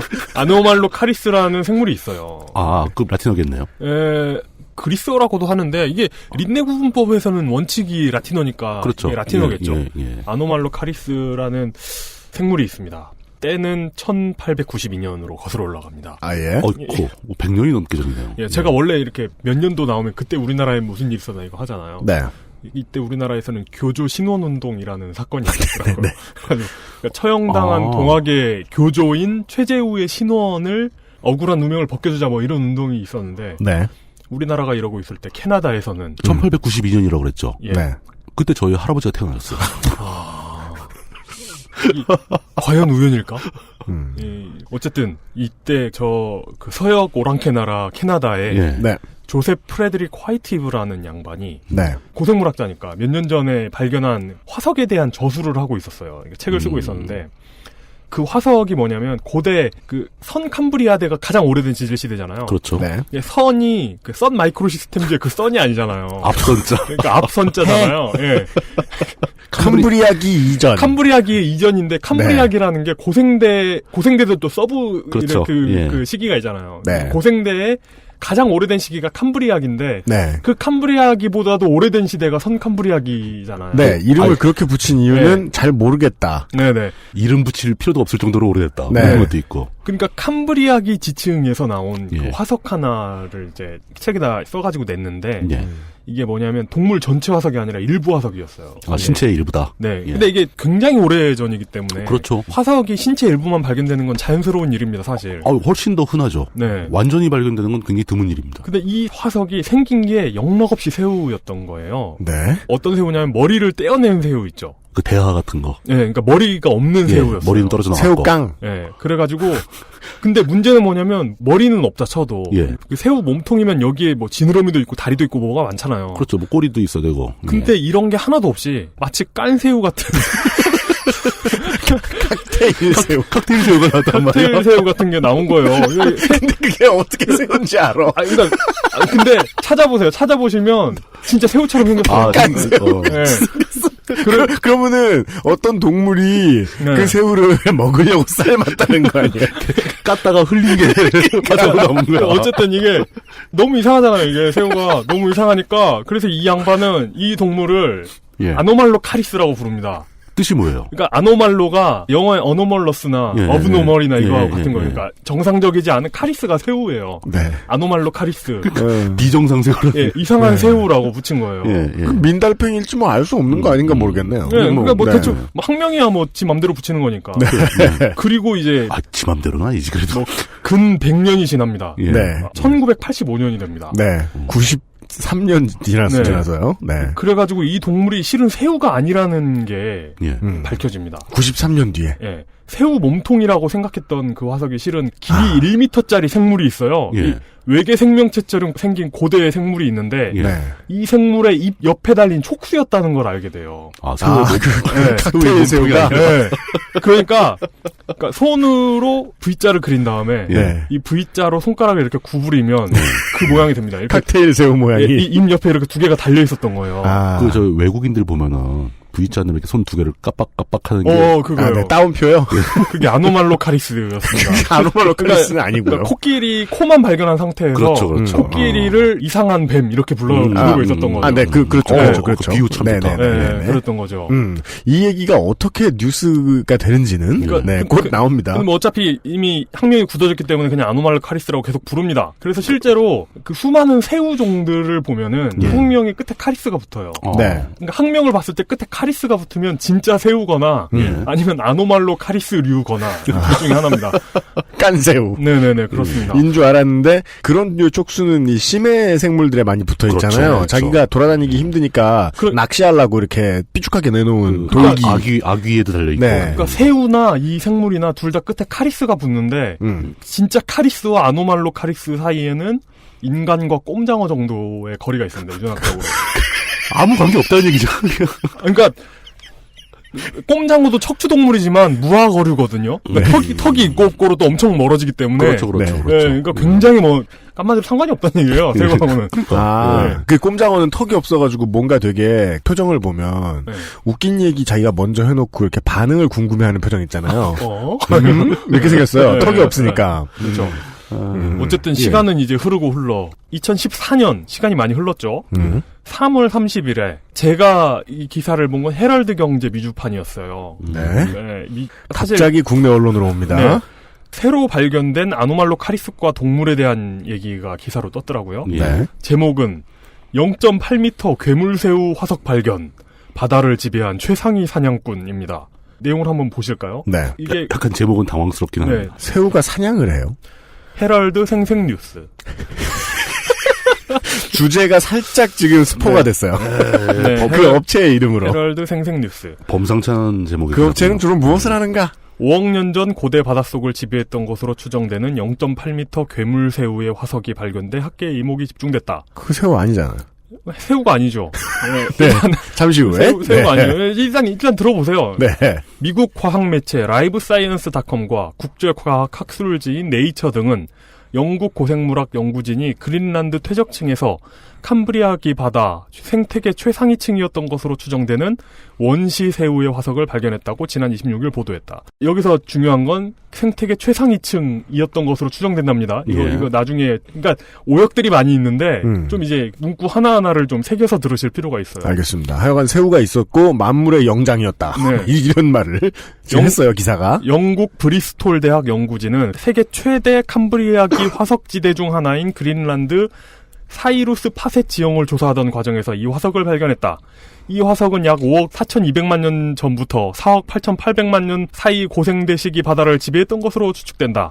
학자들에 따르면 타미시오 카리스 보레알리스라는 가명이 붙여진 이 생물은 원시새우 형태로 비슷한 시기 바다에 서식했던 절지동물인 아노말로 카리스와 같은 그룹 생물군으로 파악됐다. 새우 아니잖아요. 새우 아니죠.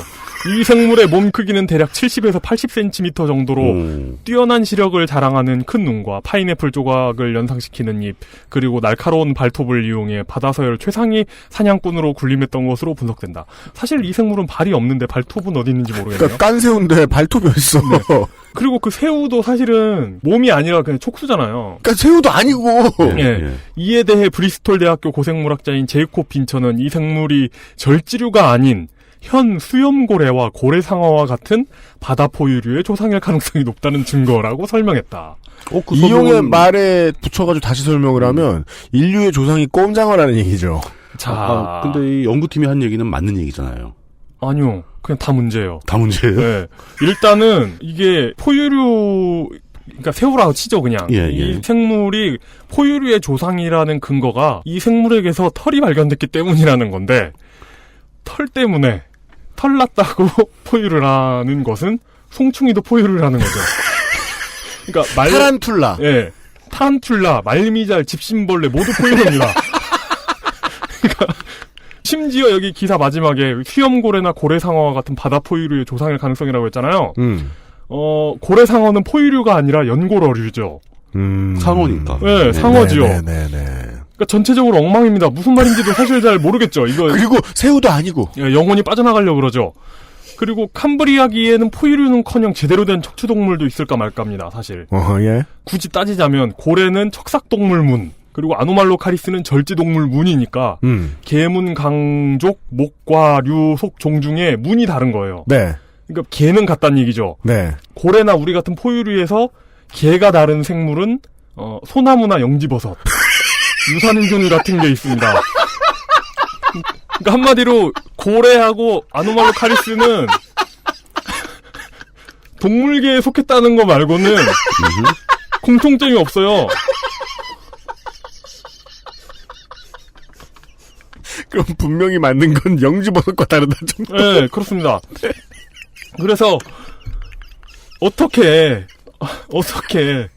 척삭동물문 포유강 고래목 생물이 절지동물문 공하강 라디오 돈타목 아노말로카리스과 동물에서 진화했다는 건지 이런 기사가 대명천지에 뜰 수 있는가 과연. 즉 새우가 고래의 조상이라는 거지. 심지어는 공하강이라는 그 강 자체가 고생대의 후손을 아예 못 남기고 절멸해요. 강 자체가. 아 그래요? 네. 네네네. 근데 이런 말도 안 되는 기사를 보고 가만히 있을 수가 없어서. 그러니까 즉 깐 새우는 지금 후손이 없다는 거 아니에요. 그 새우 아닌 새우는. 후손이 없어요 그냥. 네. 그래서 이 틀린 기사가 어디서 나온 거냐. 어떻게 이런 기사가 뜬 건지를 알아보기로 했습니다. 네. 그래서 일단 이 기사의 그 원문 어디서 이렇게 인용해왔다라고 밝히는 곳이 liveScience.com이라는 곳입니다. 네.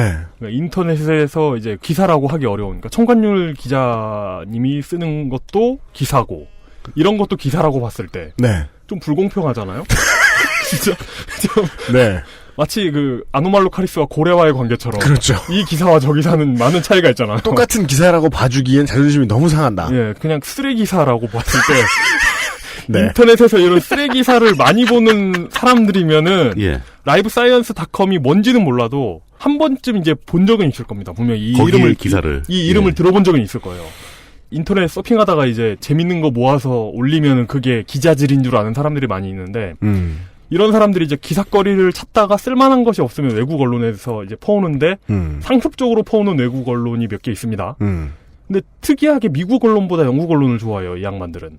예를 들어 뭐 미러, 메트로, 데일리메일 같은 곳이 주종입니다. 데일리메일하고 메트로요. 청취자 여러분, 거기 영국에 쓰레기사 만드는 곳인데 엄청나게 많은 원본 노릇을 하죠. 우리나라 외신에. 미러, 메트로, 데일리메일 기억해 두십시오. 당신이 읽는 그 기사. 거기서 왔습니다. 거기서 왔습니다. 네네. 근데 뭔가 대단한 것처럼 퍼오는데 직접 가보면 그냥 찌라시예요. 네, 맞아요. 그래서 이런 정도의 가벼운 기사 말고 뭔가 있어 보이는 과학 관련 찌라시 있잖아요. 이런 거 작성할 때 상당히 높은 비율로 퍼오는 곳이 라이브사이언스입니다. 이제 여기서 퍼오는 것이 어떤 패턴의 기사인지 예를 들자면 제목이 감기 등 감염성 질병 걸리면 IQ 떨어진다라는 인사이트 기사. 그리고 기차 탈 때 어느 좌석이 가장 안전할까라는 허핑턴 포스트 기사. 그리고 남자의 발기부전을 부르는 7가지 주 원인이라는 위키트리 기사. 등등 이상의 위허인 속발 형세 3언론. 네. 이런 언론 말고도 태양 흑점 주기, 사람 수명에 영향 미친다라는 한겨레 기사 같은 것들이 라이브 사이언스를 인용합니다. 네. 어떤 기사가 여기서 오는 건지 아시겠죠? 네네네. 이제 라이브 사이언스가 이제 단편적인 과학 지식들을 일관성이나 무슨 맥락 없이 단편식으로 이렇게 팍팍팍팍 아티클로 올라가는 곳이다 팩트 체크도 없이. 팩트 체크는 잘 돼요, 여기는. 그래요? 예, 팩트 체크는 잘 된 기사들이 올라옵니다. 근데 이제 맥락이 없다 보니까 여기서 뜬 연구 결과 중에 일부는 의사 과학자들에게 활용됩니다. 그러니까 닥터 사이언티스트 말고 네. 짭들에게 활용이 됩니다. 예를 들어 의사과학. 예. 네. 예를 들어 라이브 사이언스의 공룡이 운석이 아니라 어쩌면 화산에 의해 멸종됐을 수 있는 가능성도 있다. 근거는 유황질 지층이라는 연구 기사가 뜨니까 하나님이 유황불로 소돔과 고모라를 멸망시켰다는 증거라는 사람이 나오기도 하고요. 그리고 4,500년쯤 전에 유럽 인종 구성이 바뀌었다는 기사가 뜬 것을 근거로 한민족이 유럽을 정복했다라고 주장하는 사람도 있습니다. 어쨌든 네. 일단 원본 기사를 찾으려고 했잖아요. 네. 일단 구글에 한글로 라이브 사이언스라고 쳤더니 왜냐하면 사이언스가 의외로 영어로 치면 스펠링이 헷갈리거든요. 한글로 라이브 사이언스라고 치면 네. 그럼 요즘 구글 좋죠. 이렇게 한글로 써도 영문 홈페이지가 최상단에 뜹니다. 맞습니다. 그 홈페이지로 가면 과학 관련 단신들이 엄청 많습니다. 네. 그래가지고 홈페이지 내부 검색으로 아까 헤럴드 경제 기사를 이제 힌트로 검색을 해봤습니다. 제가 이제 방금도 말씀드렸다시피 스펠링이 약하기 때문에 브리스톨 대학이라고 했잖아요. 근데 브리스톨은 스펠링을 알 수가 있어요. 왜냐하면 쉬워요. 문명을 해보면 뭐 코벤트리, 맞아. 문명에 나와요. 뭐 요크, 브리스톨 뭐 이런 게 나와요. 네. 그래가지고 브리스톨 유니버시티를 영문으로 검색했더니 in images 콜론하고 a filter feeding Cambrian creature라는 제목의 아까 그 헤럴드 경제 기사에 짤로 쓰인 이미지가 이제 모여 있는 게시물이 나와요. 그래가지고 in images를 빼고 필터 피딩 케임브리안 크리처로 검색했더니 아까 그 기사의 원본이 나왔습니다. 네. 원본 기사의 제목은 기겐틱 케임브리안 슈림프 라이크 크리처 unearthed in 그린란드였습니다. 그린란드에서 네. 커다란 네. 새우 아닌 괄호 열고 새우 아닌 새우가 발견됐다. 새우 비슷한 생물이 거대한 생물이 발견됐다라는 네. 거죠. 자, 이렇게 검색 과정을 자세하게 설명하는 이유가 뭐겠습니까? 그렇게 일합니다. 단 3번의 검색으로 원본 기사를 찾아낼 수 있었다는 걸 강조하기 위해서입니다. 네. 제가 뭔가 엄청난 기술을 쓴 것도 아니죠. 네. 뭔가 구글을 사이언스의 스펠링을 몰라도 할 수 있어요. 예, 구글에 검색을 하기 위해서 뭐 비싼 장비가 필요한 것도 아니죠. 구글이 필요해요. 예, 그러니까 인터넷이 되는 컴퓨터가 있으면 되죠. 엄청난 학식이나 시간이나 정성이 필요한 것도 아닙니다. 딱 3번 검색하니까 나왔습니다. 네. 도대체 원본에 뭐라고 쓰여 있기에 이런 어처구니 없는 기사가 나왔을까? 그러니까 원본은 그냥 상식적인 과학 단신입니다. 정말 상식적인. 무슨요? 아까 설명했던 아노말로 카리스 있잖아요. 새우 아닌 새우. 예. 그러니까 새우라고 이름은 붙였는데 새우는 아닌. 그 아노말로 카리스의 친척이 발견됐는데 그러니까 아노말로 카리디드라는 그 아노말로 카리스류의 새로운 생물이 발견이 됐는데 원래 새우인 줄 알았던 그 촉수 있죠. 네. 그 촉수에 원래는 이렇게 뭔가를 움켜쥐는 용도로 쓰는 거였는데 네. 거기에 털이 나 있는 그 친척이 발견된 거예요.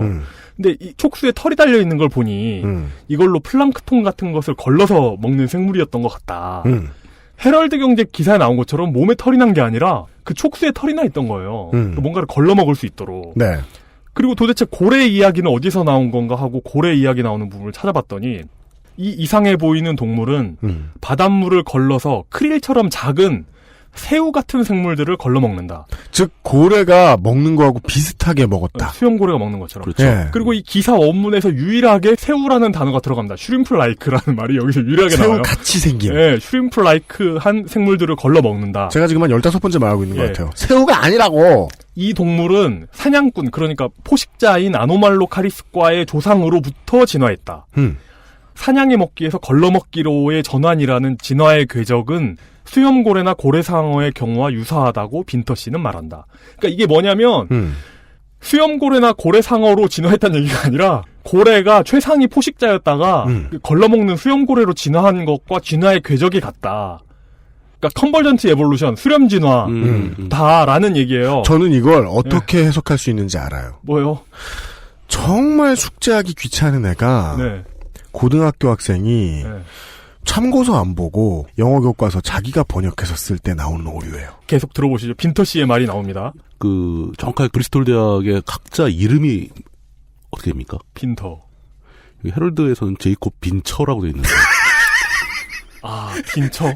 갑자기 이 대목에서 이제 현진건 선생의 빈처가 생각나면서 빈터. 엠프티 랜드. 네. 그렇구나. 여튼 아니, 사람 이름도 제대로 못 옮겨. 아무리 번역을 개판해서 해도. 제가 틀렸을 수도 있어요. 자, 이분의 말씀이에요. 예. 바닷물을 걸러서 먹이를 먹는 이런 얌전한 거인들은 그렇죠. 최상위 포식자로부터 진화합니다. 굉장히 상식적인 이야기죠. 기사의 나머지 부분에는 이런 생존 전략의 변화가 일어나는 경우는 이제 바다의 먹이와 영양이 풍부할 때 가능하다. 그렇죠.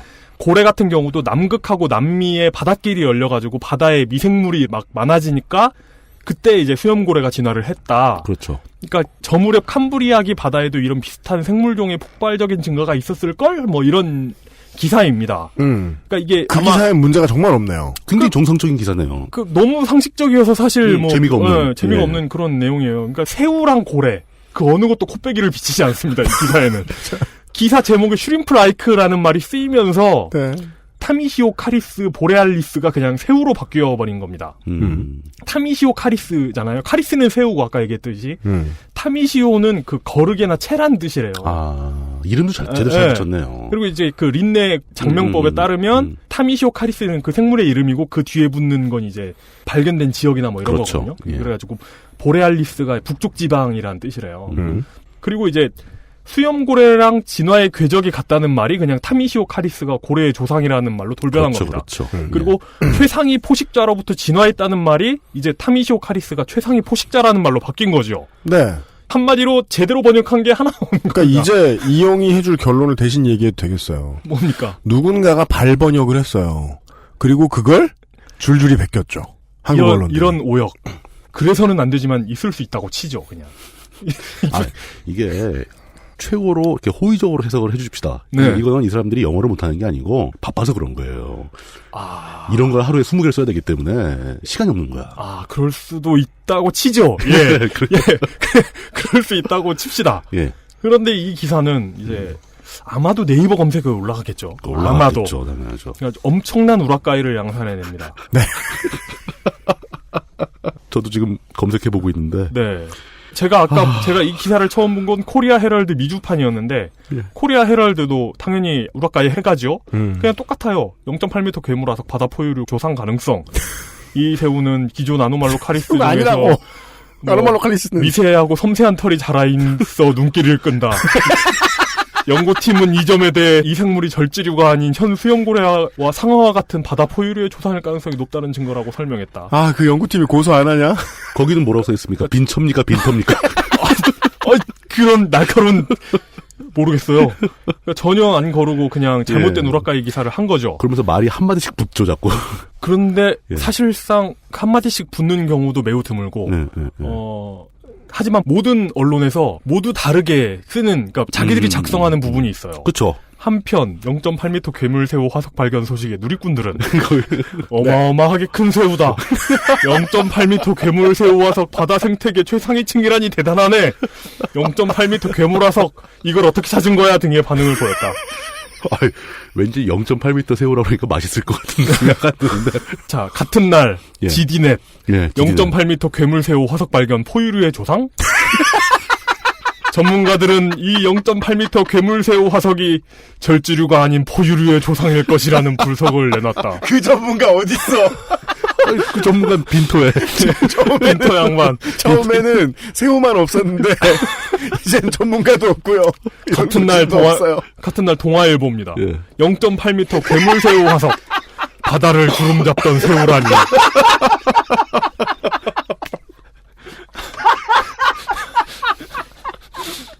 야. 날카로운 발톱을 이용해 바다새우를 최상위 사냥꾼으로 군림했을 것으로 분석했다. 발톱은 어디서 나왔어, 발톱은. 0.8m 괴물새우 화석을 접한 누리꾼들은 저만경 누리꾼이 어딨어? 바다를 주름잡던 새우라니 신기하다 등의 반응을 보였다.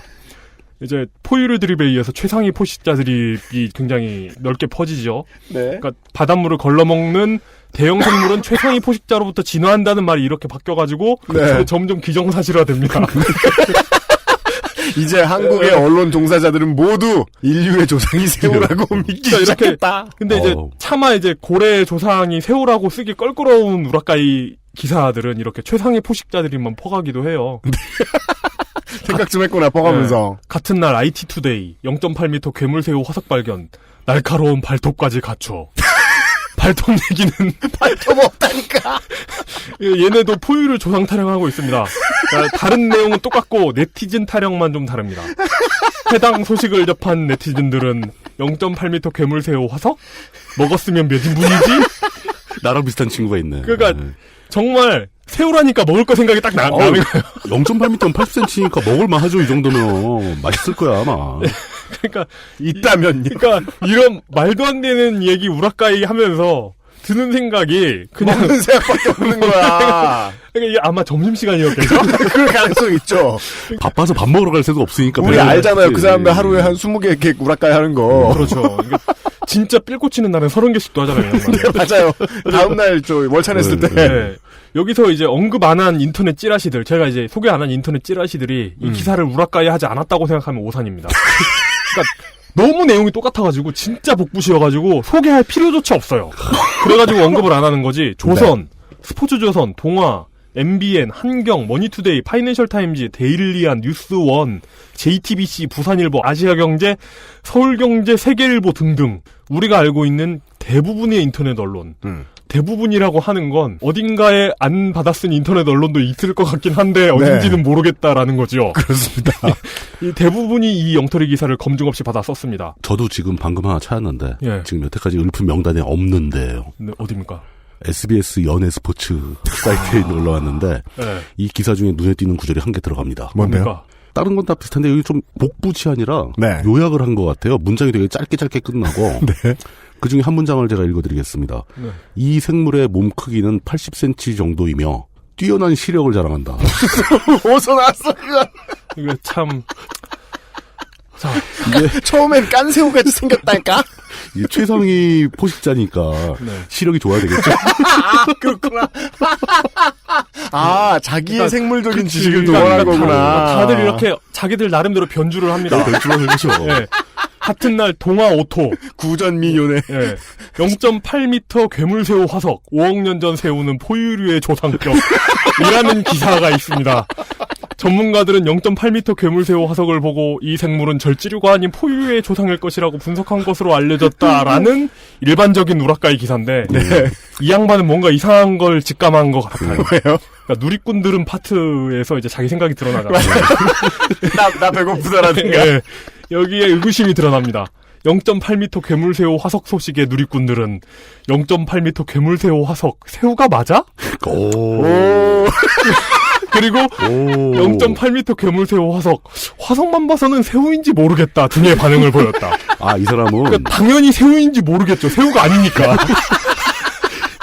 이 사람은 화석을 본 게 아니고 상상도 짤방을 본 거예요. 그렇죠. 짤방 보면 새우같이 안 생겼거든요. 최소한의 생각을 하고 사는 사람인 거죠.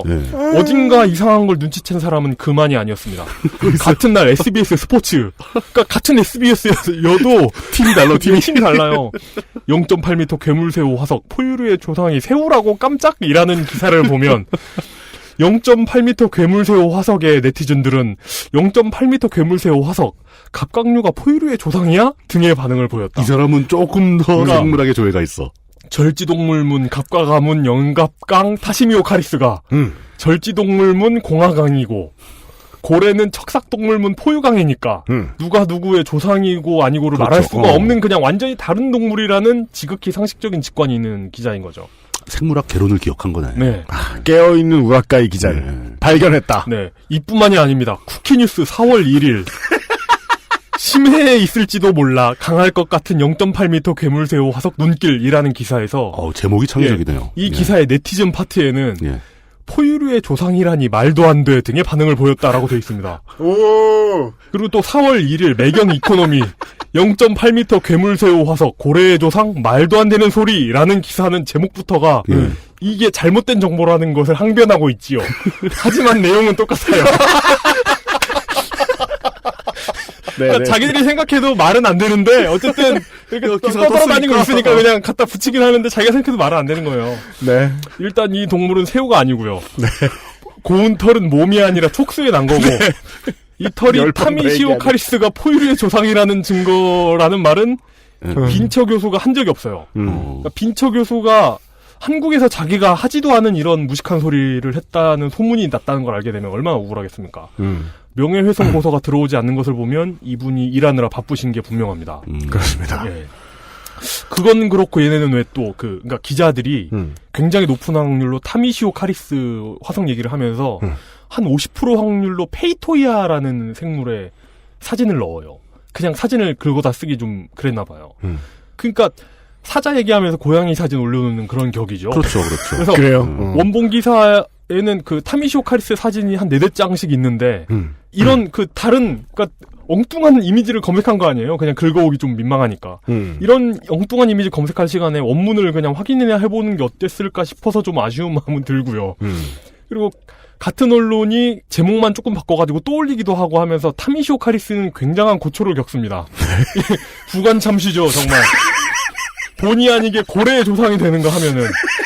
그러니까 평화롭게 플랑크톤 걸러먹는 아까 빈처 교수가 그랬잖아요. 이게 최상위 포식자. 이런 점잖은 거인들이라고 했잖아요. 네. 이 양반들이 어느새 포악한 포식자가 돼버렸죠. 그러니까요. 이 우라카이 파동의 진원지는 서울신문인 것으로 추정됩니다. 아, 제일 빨라요? 네. 서울신문에 누군가가 바보짓을 했는데. 그러니까 이 문제를 정리하자면 우리나라 인터넷에 떠다니는 기사들 수준이 얼마나 낮을 수 있는가. 수준 자체는 높은 기사가 있을 수 있다고 치죠. 근데 얼마나 낮은 수준의 과정을 거쳐가지고 작성되느냐가 드러난 사건입니다. 그렇습니다. 중학교 수준의 영어만 할 줄 알면 오역을 하기가 어려운 기사였어요. 그리고 그러니까 읽다 보면 고생물학에 관련된 내용이기 때문에 생소한 단어가 없지 않아 있습니다. 근데 요즘 세상에 영어 사전 구하기가 어려운 게 아니죠. 영어 단어에 커서만 가져다 대도 뜻이 나옵니다. 그렇습니다. 그리고 익스플로러. 예. 또 네. 다른 문제는 아무 생각 없는 우라카이입니다. 그러니까 아마도 포탈 검색어에 떴기 때문에 근데 이제 한시라도 그렇죠. 더 빨리 그렇죠. 우라카이를 해야 우리 쪽에 클릭이 더 많이 오기 때문에 이런 일이 벌어졌겠죠. 초단위로 막 하니까. 그러니까 명백한 어뷰징이 굉장히 공공연하게 일어나고 있고 어뷰징을 할 거면 제대로 하든지 우라카이 하는 기사에 오역이 있는지 아니면 뭐 쓰레기사라고밖에 할 수 없는 헛소리가 있는지는 중요하지 않았던 것 같습니다. 지식이나 전문성의 문제가 아니고 진짜 상식의 문제죠. 새우에 털 났다고 고래 조상이라고 하면 뭔가 이상하다고 생각을 했어야지. 현대 새우에도 잘 보면 털이 있어요. 그냥 털처럼 보이는 게 있어요. 그러니까 그리고 얘네는 또 새우도 아니야. 계속 얘기하는 거야. 그러니까 물론 이게 이상하다고 생각하는 기자들도 있었죠. 아까 확인했죠. 그러니까 아무 생각 없는 기자들보다는 말도 안 되라고 했던 이 기자들이 좀 더 낫다고 생각합니다, 저는. 네. 아무 생각 없이 먹으면 몇 인분이지? 이러는 기자보다는. 예. 그 얘기 나도 했는데. 근데 물뚱님이 만약에 운영하시는 블로그 있잖아요. 네. 이승로그에 글을 쓰면서 이런 식으로 우라카이를 하진 않으시잖아요. 저희는 다 게을러서 그런 거 못하죠. 예. 근데 참 여기 제가 그새 또 찾아봤습니다. 네. 유니버시티 오브 브리스톨 대학에 네. 제이콥 빈처 교수가 있습니다. 네. 계십니다. 이게 과는 이제 스쿨 오브 어스 사이언스니까 지구과학. 그죠. 거기 계신 분이고 문제의 스펠링은 네. VINTHER입니다. 빈처 비슷하게 될 수 있죠. 그래서 터가 됐다 처가 됐다 막 그러나 보죠. 근데 빈처라고 하면 안 되잖아요. 그래도 치읓으로 표기하는 경우는 치읓은 없죠. 빈처가 낫나? 예, 그거는 현진건도 그렇게 안 썼을 것이다. 그냥 빈더 또는 빈서로 해야 되겠죠. 예. 빈덜. 혹시 저희가 지금 이렇게 얘기하고 있는 게 이 제이콥 박사님께 코펜하겐에서 PhD를 따신 분이니까. 아, 진짜요? 예. 제이콥 박사님께 혹시 전달이 되면은 저희는 그 박사님의 업적이나 이런 거에 대해서 굉장한 존중을 가지고 있다. 그리고 우리가 한국에서 그 박사님의 오명을 씻어드리려고 노력했다. 예. 그러니까 우리뿐이다. 한국 언론에 전혀 엉뚱하게 말도 안 되게 퍼지고 있는 박사님의 의견은 원래 원문을 찾은 결과 굉장히 정상적이고 정확했다. 그러니까 제가 하고 싶은 얘기는 이겁니다. 이런 기사가 떴으면 아무리 우라카이를 하고 싶어도 뭔가 이상하다는 생각을 일단 했어야 된다. 첫 번째. 그리고 두 번째. 이상하다는 생각까지 했으면 검색이라도 한번 해봤어야 된다. 3번 검색하니까 나왔잖아요, 원문이. 중학교 수준의 영어 번역을 통해서. 네. 요즘엔 구글도 번역해주는데. 그러니까, 그거 하기 싫어가지고 있지도 않은 누리꾼 반응에다가 이상하다고 적어놓는, 그거 지어내는 게 더 힘들지 않을까 하는 생각이 들고요. 네. 결론은 우리나라 인터넷 언론의 수준이 이 정도라는 겁니다. 기레기가 쓰레기사를 양산하는 환경이라는 거죠. 그리고 괴물새우 사건, 그러니까 말도 안 되는 엉터리 기사가 어마어마한 양으로 양산된 사건인데, 우라카이에 참여한 그 누구도 정정 보도를 하거나 사과를 하거나 책임지지 않았습니다. 그러기는커녕 더욱 열심히 하고 있죠, 이 짓을. 네. 우리 인터넷과 우리 사회의 수준을 심각하게 떨어뜨리는 것과 동시에 우리 사회의 심각한 불안 요소 중 하나가 아닐까 싶습니다. 그리고 한 가지 확실하게 얘기하자면 새우랑 고래는 계통학적으로 거의 아무런 관련이 없습니다. 네. 물론 인간과 영지버섯 정도의 관련이 있다. 어찌 보면 그보다는 좀 더 가까울 수는 있는데 왜냐하면 계가 같잖아요. 같은 동물계에 있는. 물론 우리 모두가 지구마을 이웃이긴 합니다. 네. 아니야. 고래가 새우를 먹잖아요. 그러니까 모두가 지구마을 이웃이에요. 네, 다 같이 우리가 펠블루 다신가? 뭐 이런 그 조그마한 별에서 함께 이 공간을 점유하고 있다는 걸 다시 한번 이렇게 리마인드 시키면서 자연을 보호했으면 좋겠습니다. 저는 한 가지를 추가적으로 말씀을 드리고 싶은데 좋습니다. 그러니까 어뷰징 전문으로 하는 그 인터넷 언론들은 트래픽을 얻어야 한다는 과제가 있고 그 과제를 임무를 받은 거니까. 그 조직 내에서 임무를 부여받고. 진짜 뭐 우리가 농담처럼 얘기하지만 뭐 하루에 20개, 30개 어뷰징 하는 것도 쉬운 일 아니거든요. 어려울 뿐 아니라, 저는 이게 어떤 자존감을 파괴하는 행위일 수도 있어요. 외상 스트레스 장애를 유발시킬 수 있다고 봐요. 근데 이게 더 문제가 되는 것은 그렇게 주어진 조직 간의 경쟁 또 그 어떤 그 클릭으로 인한 수익을 노린 치열한 업무. 이것이 만든 문화가 언론사에 한정된 게 아니라 블로거들한테가 퍼지고 있다는 겁니다. 그렇죠. 심각하죠. 아까 얼마나 이 우라카이를 많이 했는가 검색하다 보니 수시로 개인 블로그가 많이 뜹니다. 네, 맞아요. 이 사람들은 어떤 업무적 압박을 받는 것도 아니에요. 자기는 검색해볼 수도 있습니다. 시간적 여유도 있죠. 이 사람은 뭐 초 단위로 막 해야 되니까 바빠서 못했다고 쳐도 개인 블로거들은 안 그럴 수 있지 않는가. 그렇죠. 그럼 바로 여기서 이런 게 떴을 때 이 기사는 엉터리 기사라는 블로거의 글이 최소한 몇 군데는 올라왔어야 되는 게 아닌가. 전 이게 이 문화가 안 좋은 문화가 확산되고 있다. 그 기자들만 언론사 차원에서 직원들을 고용해서 단체로 시키던 우라카이를 블로거들도 한다. 블로거들도 하죠. 자발적으로. 저는 이게 맞다고 봐요. 그 더러운 일은 민간에 쉽게 퍼져요. 그러니까요. 그 나쁜 문화가 더 골마야 돼요, 이거는. 왜냐면 돈 버는 루틴도 알겠고 어떻게 일하는지도 알겠어요. 짧게는 3분, 길게는 20분 정도 시간이 주어집니다. 그렇죠. 하나의 기사거리를 취재하는 데에. 포털의 그 핫한 검색어를 확인하는 게 한 20초 정도 걸릴 테고. 그렇죠. 그렇다면 이용이 얘기해준 그 단계를 거치기가 힘들어요. 맞아요. 근데 시간 진짜 조금밖에 안 걸렸는데 이거 원문 찾는 거. 저는 양심의 문제라기보단 체제의 산물이라고 봐요. 시스템의 문제죠. 물론 이 체제에 익숙해지면 최근에도 그 트윗 하시기 좋아가지고 안달이 나신 배우 김희성 씨라는 분이 계신데 그분이 또 위키트리하고 또 전투 한번 하셨어요. 저는 인도 한타님 얘기할 줄 알고 좀 꾹 참고 네네. 영향 범위 안에 제가 없으니까. 인도 한타님은 요즘에 메이저 막 뭐 주간조선 이런 데하고 인터뷰하고 다녀요. 변절의 기운이고 변절의 기운이. 그런 얘기였습니다. 이게 뭐 좀 자주 봐야 안 답답하거나 뭐 궁금한 거라도 생기거나 그러지. 근데 저는 갑자기 뜬금없이 든 생각인데 이래서 교회에 가고 싶지 않았어요, 어릴 때. 왜요? 왜 이게 갑자기 한 입만 거쳐도 말이 제대로 전달이 될 리가 없어요. 성경은 그 자체로 원본이 아니잖아요. 그러니까 제가 어릴 때였기 때문에 철이 없었어요. 그래서 아마 그런 쉬운 생각을 했을 거예요. 근데 저는 그것에 대한 불신이 분명했어요. 자기가 먼저 움직이지 않고 나오는 텍스트는 가치가 없단 말이죠. 그랬는데도 불구하고 이제 퍼가고서 그것도 취재라고 우기는 사람들도 있는데. 그렇죠. 이용이 파기 좋아하는 과학과 우라카이에 대한 이야기였습니다. 진정한 생물학에 관심 있는 사람이라면 이 기사에서도 하나를 얻을 수 있었죠. 뭡니까? 그러니까 진화라는 게 어떤 형태로 벌어지는가. 무슨 카리스가 포식자였다가 어떤 수염으로 걸러먹는 거로 가는 진화의 형태가 우리와 같이 존재하고 있는 그 고래들이 진화하는 형태와 유사하게 벌어졌다는 것은 그 당시 바다의 환경이 비슷하게 변했을 가능성이 많고 진화라는 게 어떤 메커니즘으로 벌어지는가에 대해서 새로운 하나의 관점을 주는 좋은 기사를 이따위로 만들어 놔 어떻게. 의외로 라이브 사이언스닷컴은 기사가 괜찮다.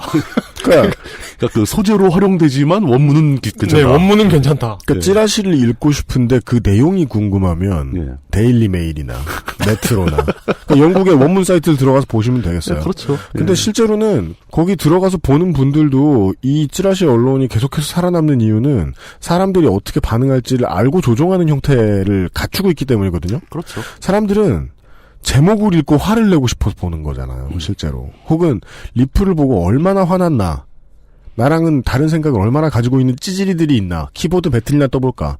실제로는 그 제밥에도 관심이 있는 거기 때문에 아무도 글을 읽지 않잖아요. 다시 얘기해서 아무도 글을 쓰지도 않고 아무도 글을 읽지도 않고 있는 거죠. 그냥 제목에 이상한 단어 있으면은 조건 반사적으로 마우스 클릭 한 번 하고 뒤로 가기 누르는 것 같아요. 그런 얘기입니다. 그래서 클릭수가 올라간다는 그래서 거죠. 매경 이코노미 그 고래의 조상 말도 안 되는 소리 이런 제목이 나올 수 있는 거죠. 네. 그러면 똑같은 어뷰징 기사들 중에서 말도 안 돼가 눈에 띄잖아요. 그죠. 그걸 클릭하게 되는 거죠. 네, 청취자 여러분 죄송하게 생각합니다. 왜냐면 그 알실에서는 좀 진부한 소재니까요. 맞습니다. 예. 아유, 뭐 많이 했죠 이제. 예. 그런데 계속 하는 이유는 뭐냐? 아무도 우리 말고는 안 하니까요. 그리고 점점 늘어나고 있으니까. 그 기자분들 이제 뵐 때마다 느끼는 건데 청관일 기자 같은 좋은 분들이 있고 저는 뵙진 못했습니다만 좋은 분들이 있고 네가 내 성질을 거르기만 해봐라 라고 지가 세상에서 제일 센 줄 아는 병신 족밥들이 있고 거르기만 해봐라 하니까 그 기자님에게 거스르기만 해봐라. 그러니까 학명이 타미시오가 붙을 것 같아요. 수염이 있어가지고 타미시오 기르기 뭐 음식을 걸러서 먹는. 네. 네. 한국 사람들은 원래 띠꺼우면 그제서야 움직이잖아요. 저희들도 띠꺼워가지고요. 게다가 아무도 안 다루길래 종종 갈궈주고 있습니다. 잠깐 쉬었다가 글을 아무도 쓰지 않고 글을 아무도 읽지 않는 시대에 잘 쓴 글들은 어떻게 소비되는가에 대한 얘기를 좀 해보죠. 안녕하세요, 홍입니다. 지금 듣고 계신 방송은 히스테리 사건 파일, 그것은 알기 싫다입니다. XSFM입니다.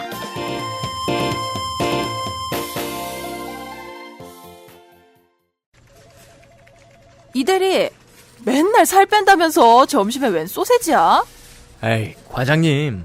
이건 기름지고 짠 마트 소세지가 아니고요. 아임닭 닭가슴살 소세지예요. 이것도 닭가슴살이야? 한 입에 먹기 편하게 생겼네? 아이 참, 과장님. 아임닭 큐브잖아요. 국내산 현미가 들어가서 정말 부드럽고 다이어트에 딱이라고요. 질리지도 않고 먹기도 간편해서 요즘 다이어트하는 사람들은 다 이거 먹어요. 닭가슴살을 가장 맛있고 간편하게 먹는 법, 프리미엄 세이프 푸드 아임닭. 소개팅할 때 제일 잘 보이는 거? 화장은 어차피 과하게 하면 안 돼. 옷은 빨래만 했으면 되지. 인상을 기억하게 해주는 건 아무리 봐도 머릿결. 한번 찰랑 해주면 날 꽤 오래 기억하더라. 빅그린 투쓰리 약산성 헤어팩. 빅 그린 설페이트 프리.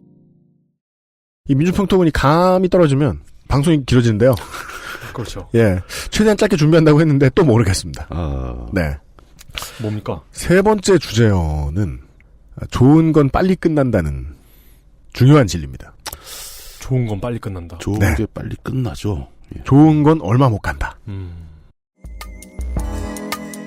세 번째 키워드. 아사히 신문 한국어판.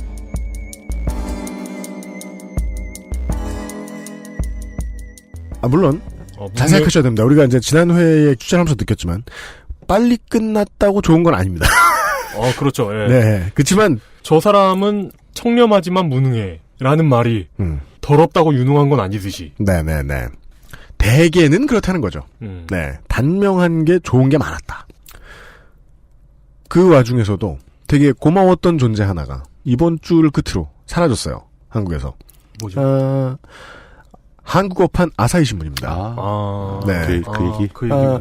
그 매체에 대한 예절을 좀 갖추고자 합니다. 애독자로서. 네. 그러게 아사히 신문은 이거 괴물새우 이거 가까이 안 한 것 같던데. 그럴 시간이 없어요. 거기는 아사히저에서 넘어오는 거 번역하기도 바쁘거든. 네. 괴물새우 기사를 안 실었으면 괜찮은 언론이에요. 물론 오사카에 아사히 신문 지사 내에 아사히 생생뉴스 뭐 이런 게 있어가지고 거기에서 일본 인터넷들이 한편 괴물새우는 뭐 가슴털이 무성해 뭐 이런 걸 쓰고 있으면 몰라요. 그렇지만 무슨 뭐 데리야끼 뉴스 이런 거 쿠키 뉴스처럼. 우리는 이제 전통적인 스키야끼 뉴스. 네. 우리는 전통적인 일본 메이저 언론사의 지형에 대해서 오늘 좀 볼 수 있을 것 같아요. 아사히 신문을 소개해드리는 시간이 될 거예요. 네. 원래 행적을 밟는 건 고마워서 그렇거든요. 보죠. 아사히라는 말은 여기저기서 많이 있습니다. 아사히 맥주나 그죠. 그걸 수입해 파는 롯데 아사히 주류 이런 데랑 다릅니다. 아사히 신문은. 아사히라는 단어가 원래 아침 햇살. 예. 아침 해. 이런 뜻입니다. 조일이죠, 조일. 네. 예. 그 동네 이름, 회사 이름 이런 걸 많이 씁니다. 그래서 말씀해 주신 대로 한자 그대로 우리말로 읽으면 조일신문입니다. 이 회사의 트레이드마크 보고 있으면은 거부감이 들어서 사람들이 싫어하는데 실제로는 진보 언론이죠. 전범기의 디자인 한 켠을 형상화하고 있으니까요. 아침 햇살이니까. 네. 예. 바닥에 해가 있고 그 햇빛이 이렇게 쭉쭉 뻗어가는 그 전범기 있잖아요. 근데 그 해가 바닥에 있다 보니까 낙일기다 이렇게 부르는 사람들도 있어요. 석양을. 네, 석양이다 이건. 네. 자, 일본 내에서도 메이저 보통 정해져 있어요. 5개 업체. 메이저 중에 메이저입니다. 아사히 신문. 2012년 5월부터 자사 콘텐츠를 한국어로 제공하는 웹사이트 아사히 아시아 안테나를 개설했습니다. 3년 3개월 됐죠. 8월 31일입니다. 저희들 녹음하는 기준 이번 주 월요일에 서비스 종료 공지를 했습니다. 네. 이제 번역 안 해준다고.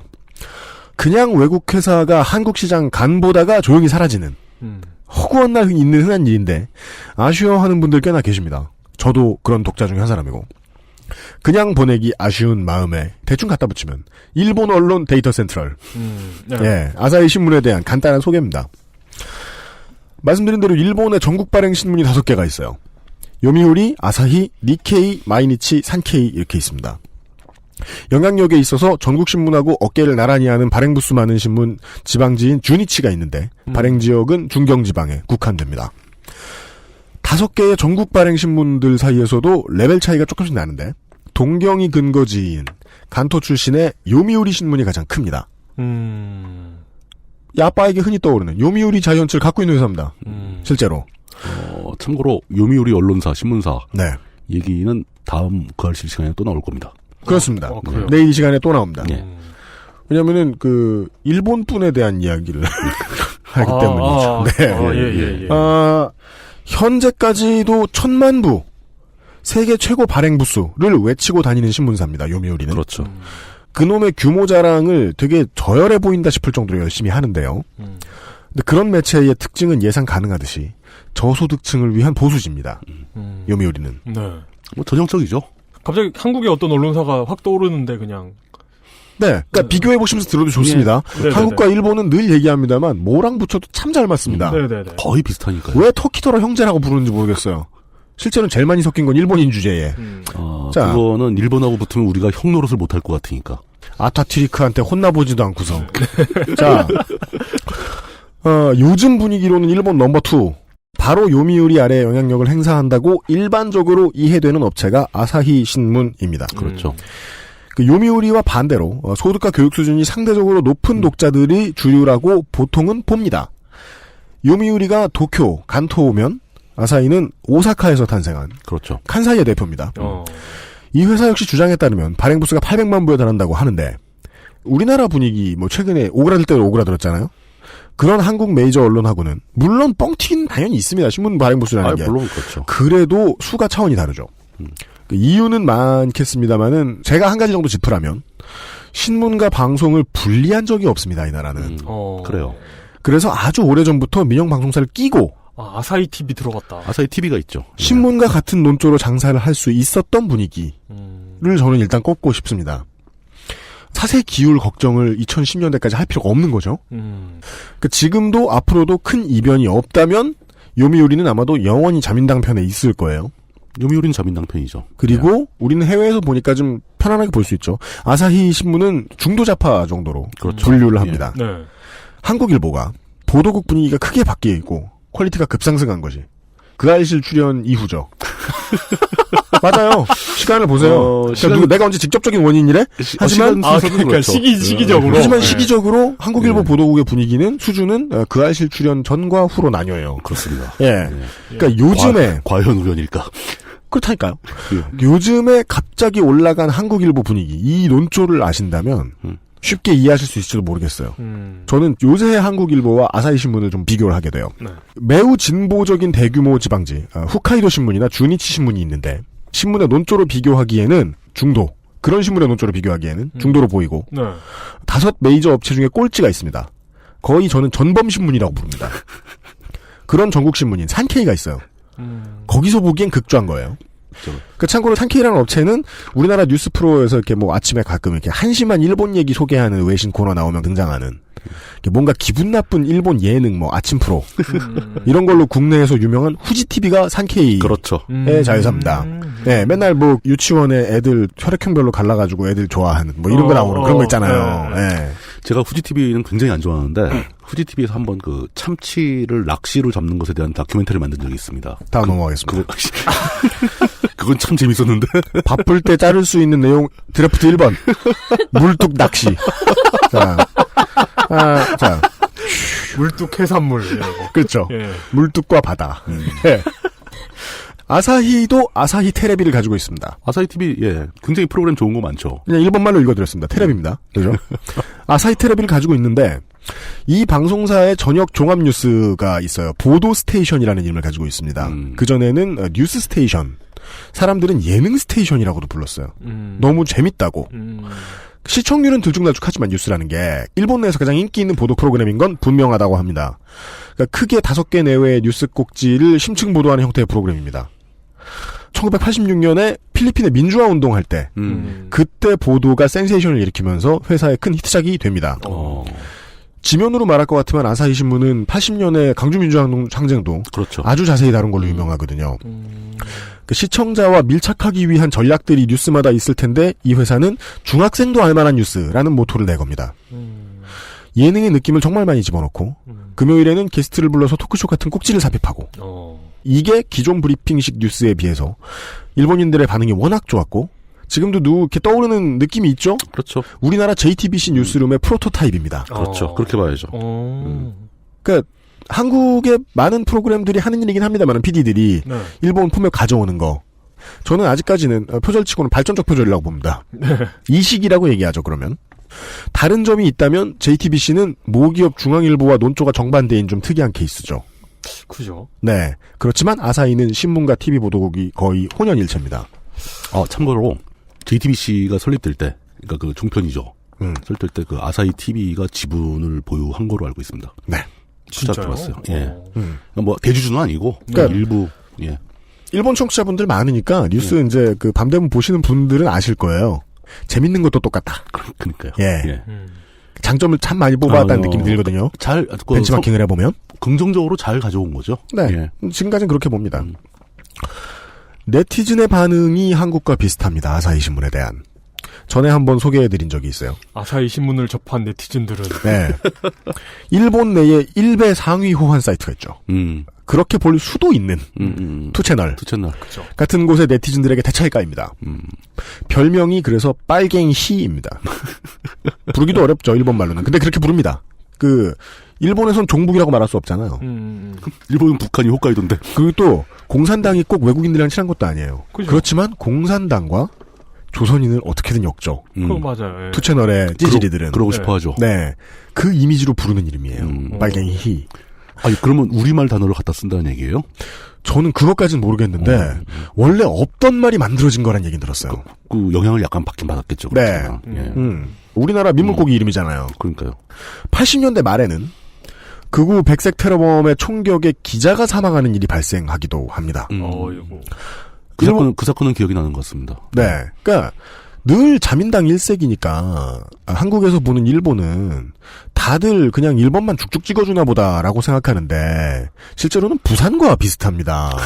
그러니까 보수와 진보가 양분을 하고 있는 거예요. 그렇죠. 예. 근데 그런 일본인들 국민 정서에서 항상 보수가 승리하게 해주는 가장 큰 열쇠는 보통 우리나라와 비슷한 민족주의입니다. 근데 이제 일본에서는 더 심하게 역사가 오래된 다른 말로는 외국인 혐오입니다. 이 민족주의는. 근데 아사히 신문은 요미우리하고 다르게 일본의 전쟁 범죄에 의한 피해 사례 취재도 매우 좋은 퀄리티로 종종 보여졌기 때문에 그러고도 800만 부를 판다는 게 이해가 안 될 정도로 그 문제 관련해서 아사히가 굉장히 좋은 사설도 많이 쓰고 네. 이 사람들은 진짜 제대로 생각을 하고 있는 사람들인 것 같다라는 느낌을 주죠. 근데 이런 언론이 800만 부 팔리고 사실 이 800만 부라는 게 그러니까 그 요즘 세상에 일본 정도 되는 나라에서 800만 부 판다는 건 정말 대단한 거잖아요. 대단하죠. 이런 나라에서 정권이 그렇게 안 바뀌는 것도 참 신기하긴 하네요.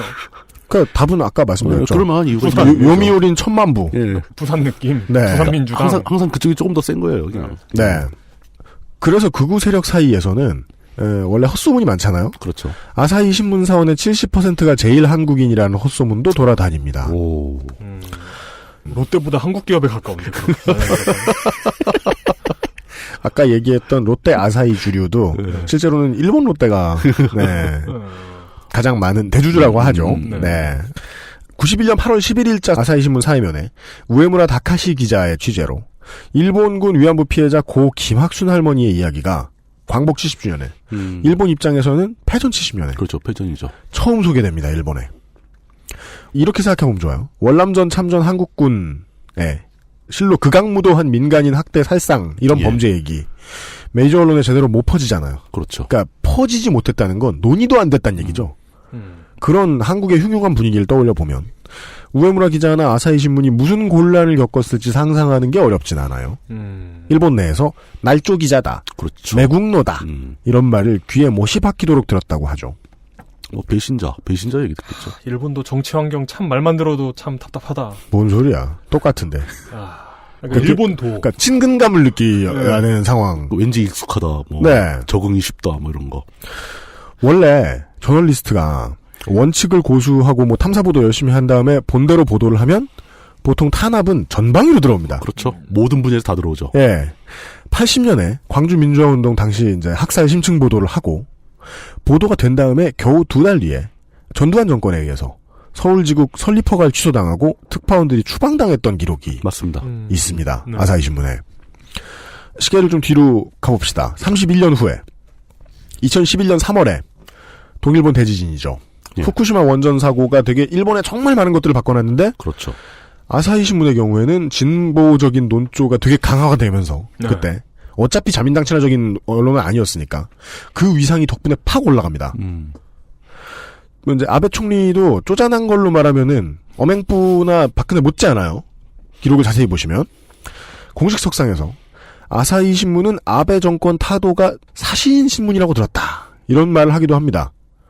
사시 회사의 주제, 사시? 주목표.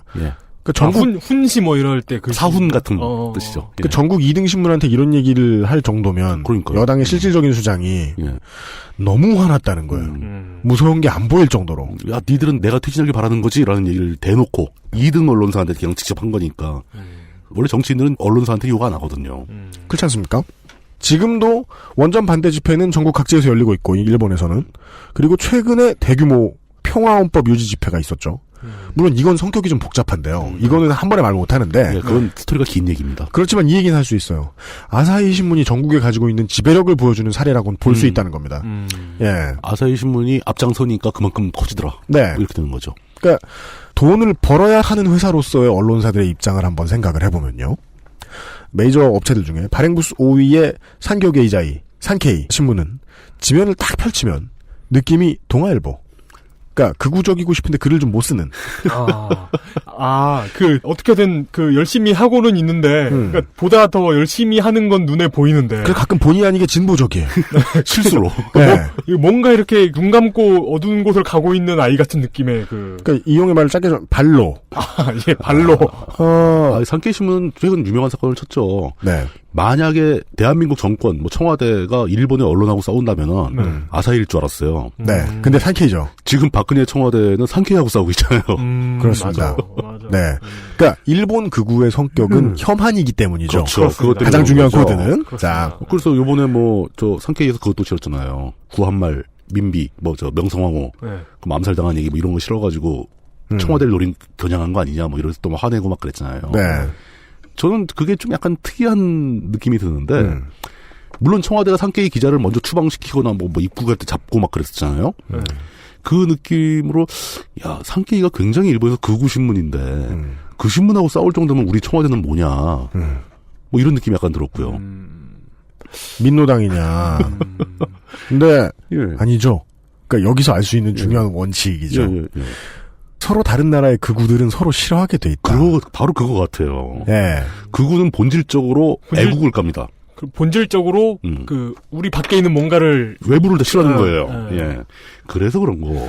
그래서 이 나라의 극우는 저 나라의 중도 좌파 친합니다. 그러니까 저 중도 좌파는 우리를 잘 대해주거든. 그러니까 제가 그런 얘기 많이 몇 번 했었잖아요. 한국에 LA에 사시는 건너간 지 오래된 이제 1세대 어르신들은 한국을 바라볼 때는 존나게 보수적인데 엄청나게 극단적인 보수죠. 미국에서는 민주당 안 찍으면 죽는다는 걸 알고 계세요. 당연하죠. 왜냐? 소수민족 정책이 진보적일수록 좋으니까. 이민자 정책 그런 것 때문에 민주당 좋아하고 뉴욕타임스 좋아하고 그럽니다. 이런 이중적인 어떤 그런 세계관에 계시는 분들이 의외로 굉장히 많더라고요. 서로 관계가 이해관계가 직접적으로 얽히지 않을 때는 둘이 딱 봐도 비슷해 보이는 나경원과 사라페일리는 친하게 지낼 수 있어요. 근데 만약에 둘 다 정권을 잡았죠?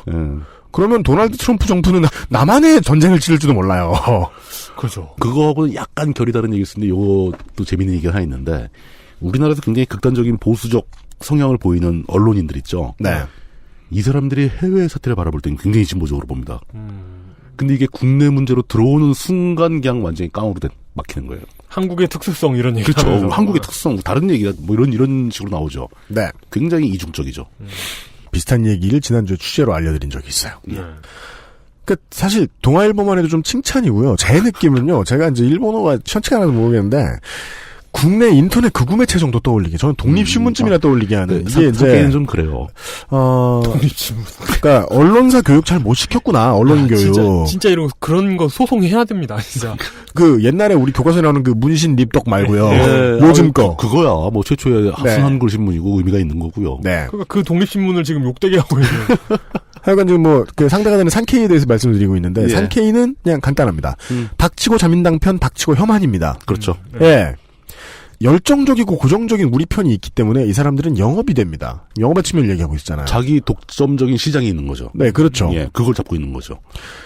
자회사인 후지TV를 통해서는 조동종편이 하는 것처럼 그렇죠. 그러니까 노인네들이 앉아서 이렇게 근거 없이 여당 빨고 색깔론 얹고 이러다 말고 이제 끝부분에는 혈액형별 오늘의 운세 이런 게 얘기해 좀 영업이 되는 거예요. 그 가끔 참치낚시 얘기도 한다니까. 네. 산케이는 장사가 쉬워요. 되게 참치낚시 말씀하시면서 되게 자신감 잃으셨던 거 보셨어요? 아, 진짜 전 아직 혼이 들난 거라고 생각해요. 10분 만에 다시 꺼내시잖아. 자. 발행부수 4위의 니혼 게이자이 신문은요. 경제지입니다. 예. 그래서 인용이 되게 많이 되죠, 우리나라에. 예. 어떤 회사냐면요. 그러니까 그 영업의 측면에서 얘기하면 이게 가장 중요한 키예요. 이 회사는 일본의 주요 경제 지표인 니케이 지수를 그렇죠. 지들이 만드는 회사입니다. 일본 재계에 대한 직접적인 영향력을 가지고 있습니다. 이런 회사는요. 돈을 벌려면 언론 활동을 잘한다기보단 우리나라 경제신문들처럼 일본 기업들한테 때로는 완장짓 때로는 거지짓 하면 됩니다. 그러니까 니온 게이자 같은 경우는 그 언론의 관점을 가진 제3자가 아니고 일본 경제 당사자인 거예요. 네. 직접 관여하고 있는 회사인 거죠. 그러니까 부패하고 폐쇄적인 동네의 사제. 뭐 그런 아주 나쁘게 말하면 그런 개념이 직접 좋네요. 남의 나라 얘기하니까 고소 걱정할 것도 없고. 그러니까 양아치 장사가 돼요. 이 두 회사는. 그렇지만 우리나라에서 모 경제지 2개 정도가 니온 게이자이가 되고 싶어서 안달복달을 하죠. 그렇습니다. 근데 그러니까, 톡도 없지 근데. 강커쿠 게이자이 하고. 그다음에 우리나라 매일 게이자이. 에브리데이 게이자이. 그러니까 일본 언론들 얘기를 들으니까 우리나라 언론들이 되고 싶어하는 어떤 그 이상향들이 롤 모델이 이미 있는 거야 거기는 다. 따라서 이 뉴스 스테이션과 그 JTBC 뉴스룸의 관계도 더해서 흐름이 이해가 되실 거예요. 그렇죠.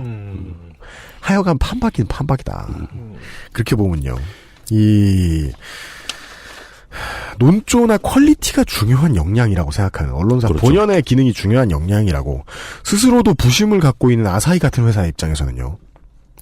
물론 종편이긴 하니까 영업이 안 되겠습니까만은 장사를 전공법으로 해야 될 때가 좀 많겠죠, 상대적으로. 험난합니다. 네. 뭐 회사의 분위기 자체가 그러니까 편법을 쓰면 안 되는 거죠. 그러니까 제가 해석한 바로는 아주 힘든 일은 아니었겠지만 이런 언론사로서 전공법에 속하는 영업을 했던 게 2012년 아사히 신문 한국판 개설 같은 거였습니다. 전혀 돈도 안 되는 건데. 그죠? 예. 이름을 알리겠다는 의지인 거죠. 왜 이름을 알리겠다는 의지를 갖게 되었느냐. 2012년 3월 동일본 대지진 취재 르포를 통해서 나온 것들이 워낙 많았기 때문에 그렇죠. 아사히 신문을 통해서는 특히나 왜냐하면 그때부터 이제 아베가 나를 족치려는 회사가 아니냐라고 생각을 했다는 거죠. 그렇죠. 아주 강렬하게 비판적으로 썼으니까. 네. 이 르포를 한국어 이북으로 발간한 일이 있었어요. 한국에도 알리겠다라고.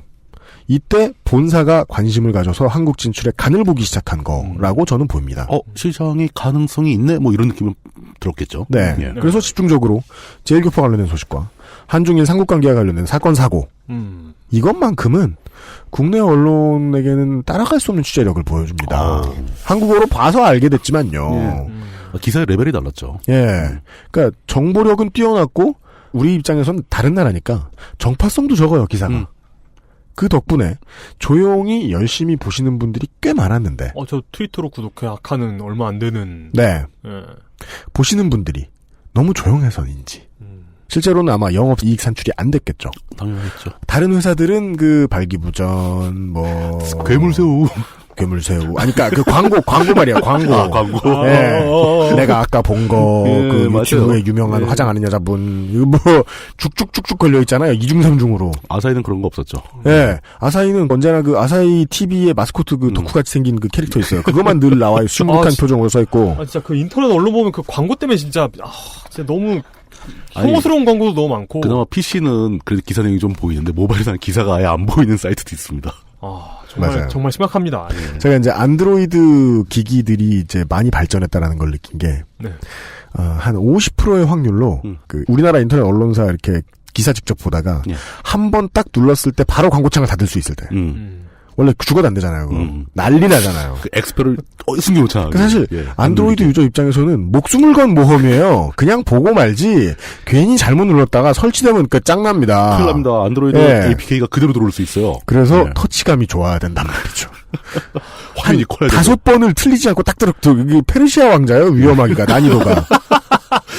한 발 갔다고 이렇게 잘못하면 손가락이 썰컹. 그 소리 쪽 디리링. 다시 시작하고. 슝, 쿵. 맞아요. 꿀꺽꿀꺽. 아니, 자, 지금까지도 하는 게임이라. 하여간 조용하고 얌전했어요. 3년간의 운영이. 맞습니다. 저희들 같이 이렇게 돈 안 되는 독자들만 좋아했고. 마지막 인사가 이랬어요. 한국과 일본은 이웃나라로 떨어질래야 떨어질 수 없는 관계입니다. 이런 말 공문에 넣는 거 정치인들 아니면 쉽게 못하는. 근데, 너무나 정확한 얘기잖아요. 국경을 넘어 함께 생각해야 할 문제가 더욱 늘어나는 가운데 한국과 일본의 시민이 앞으로도 공유할 수 있는 판단 재료를 제공하는 매체가 되길 바람하지 않습니다. 마지막까지 애독해주신 여러분 정말 감사드립니다. 아사히신문 한국어팀 일동드림. 야, 이거 아사히신문 한국어팀, 한국 언론인들 중에 한국말을 가장 잘하는. 여기다 대고 한편 네티즌들이 아쉽다 헉. 트위터에서 그런 얘기 많이 나왔습니다. 아사히신문 그 트위터 관리자가 우리나라 모든 언론의 트위터 담당자들보다 한국말 제일 잘한다. 참, 물론 그렇진 않죠. 물론 그렇지 않죠. 아니, 근데 저는 중요한 원칙에 맞는 진술이라고 봐요. 그 언어 앞에 겸손해야 되죠. 그렇죠. 그 언어를 쓰는 사람들 앞에 겸손해야 되고. 가장 정규적인 언어를 썼다는 얘기예요. 언어라는 게 우리는 흔히 외국어를 잘할 때 그 나라 발음을 잘하면 그 나라 말을 잘한다고 생각하는데 저는 한국어 발음을 정말 못하거든요. 그건 공인받은 거 아닌가요? 그러니까 이게 발음이 그 언어의 전부는 아니라는 거죠. 그러니까 이런 문장을 쓸 줄 아는 게 진짜 그 언어를 잘하는 거죠. 그런 식으로. 이용의 구명의 시간이 쓰였습니다. 요런 끝인사와 함께 2015년 8월 31일부터 업데이트가 중단됐습니다. 그리고 이달 말이 되는 사이트도 사라집니다. 아이고. 아쉽네요. 여기까지가 간단한 아사히신문 그리고 아사히 아시아 안테나에 대한 얘기였고요. 제 감상은 좀 뜬금없어요. 지난주 보도를 준비하면서 느낀 건데 언론사가 그런 게 힘든 것 같더라고요. 영업을 원활히 하면 보도의 퀄리티가 알아서 나빠지고 그렇죠. 보도를 잘하자니 중립과 정의가 강조가 돼서 영업이 안 되고. 예. 그 문장 한마디가 우리 사회의 언론의 현 주소가 왜 이렇게 됐는가를 아주 잘 보여주는 거죠. 그 사람들이 무게감을 영업에 두기 시작하면서 품질이 극단적으로 나빠진 겁니다. 왜 고래랑 새우를 구분도 못하는 사람들이. 새우도 아닌데. 예. 새우도 아니고 고래도 아닌데. 예. 털도 아닌데.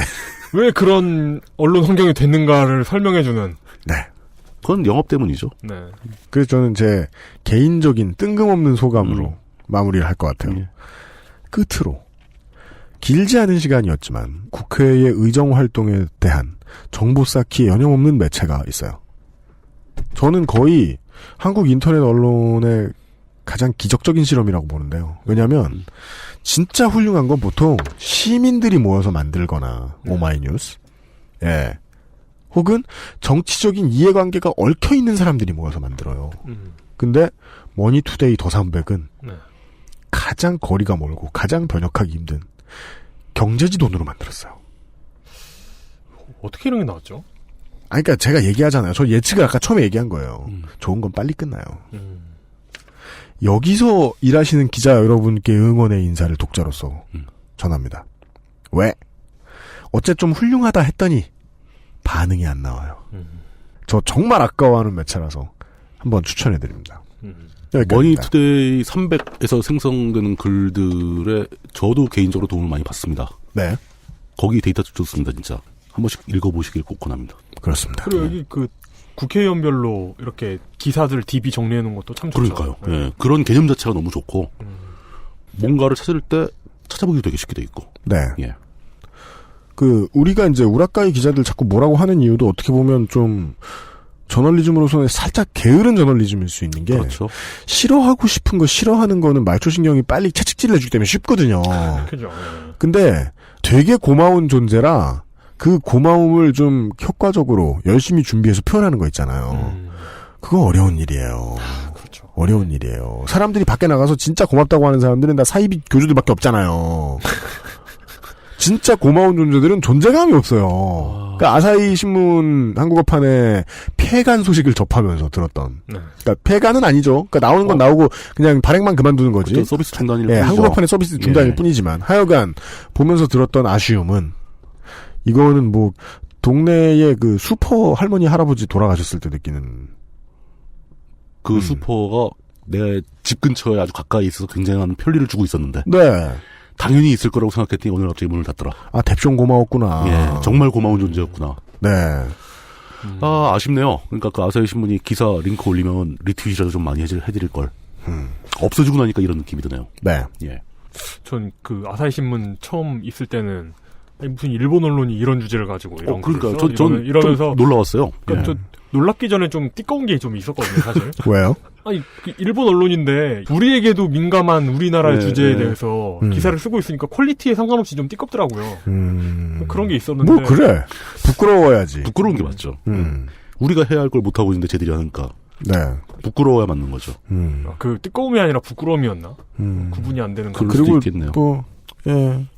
어차피 종편 시대가 시작됐고 무르기가 상당히 힘들어져가지고 엄행부 정권 중기쯤에 진보 언론이 없는 돈이라도 끌어다 발을 담갔어야 하는 거 아니냐라는 뒤늦은 우는 소리 나오는 경우가 많던데 저는 전혀 늦었다고 안 보고 진보 언론이 좀 더 진취적으로 자본시장에 뛰어드는 장면을 보고 싶다는 생각을 아사히를 통해서 되게 많이 했어요. 예, 그러니까 그렇죠.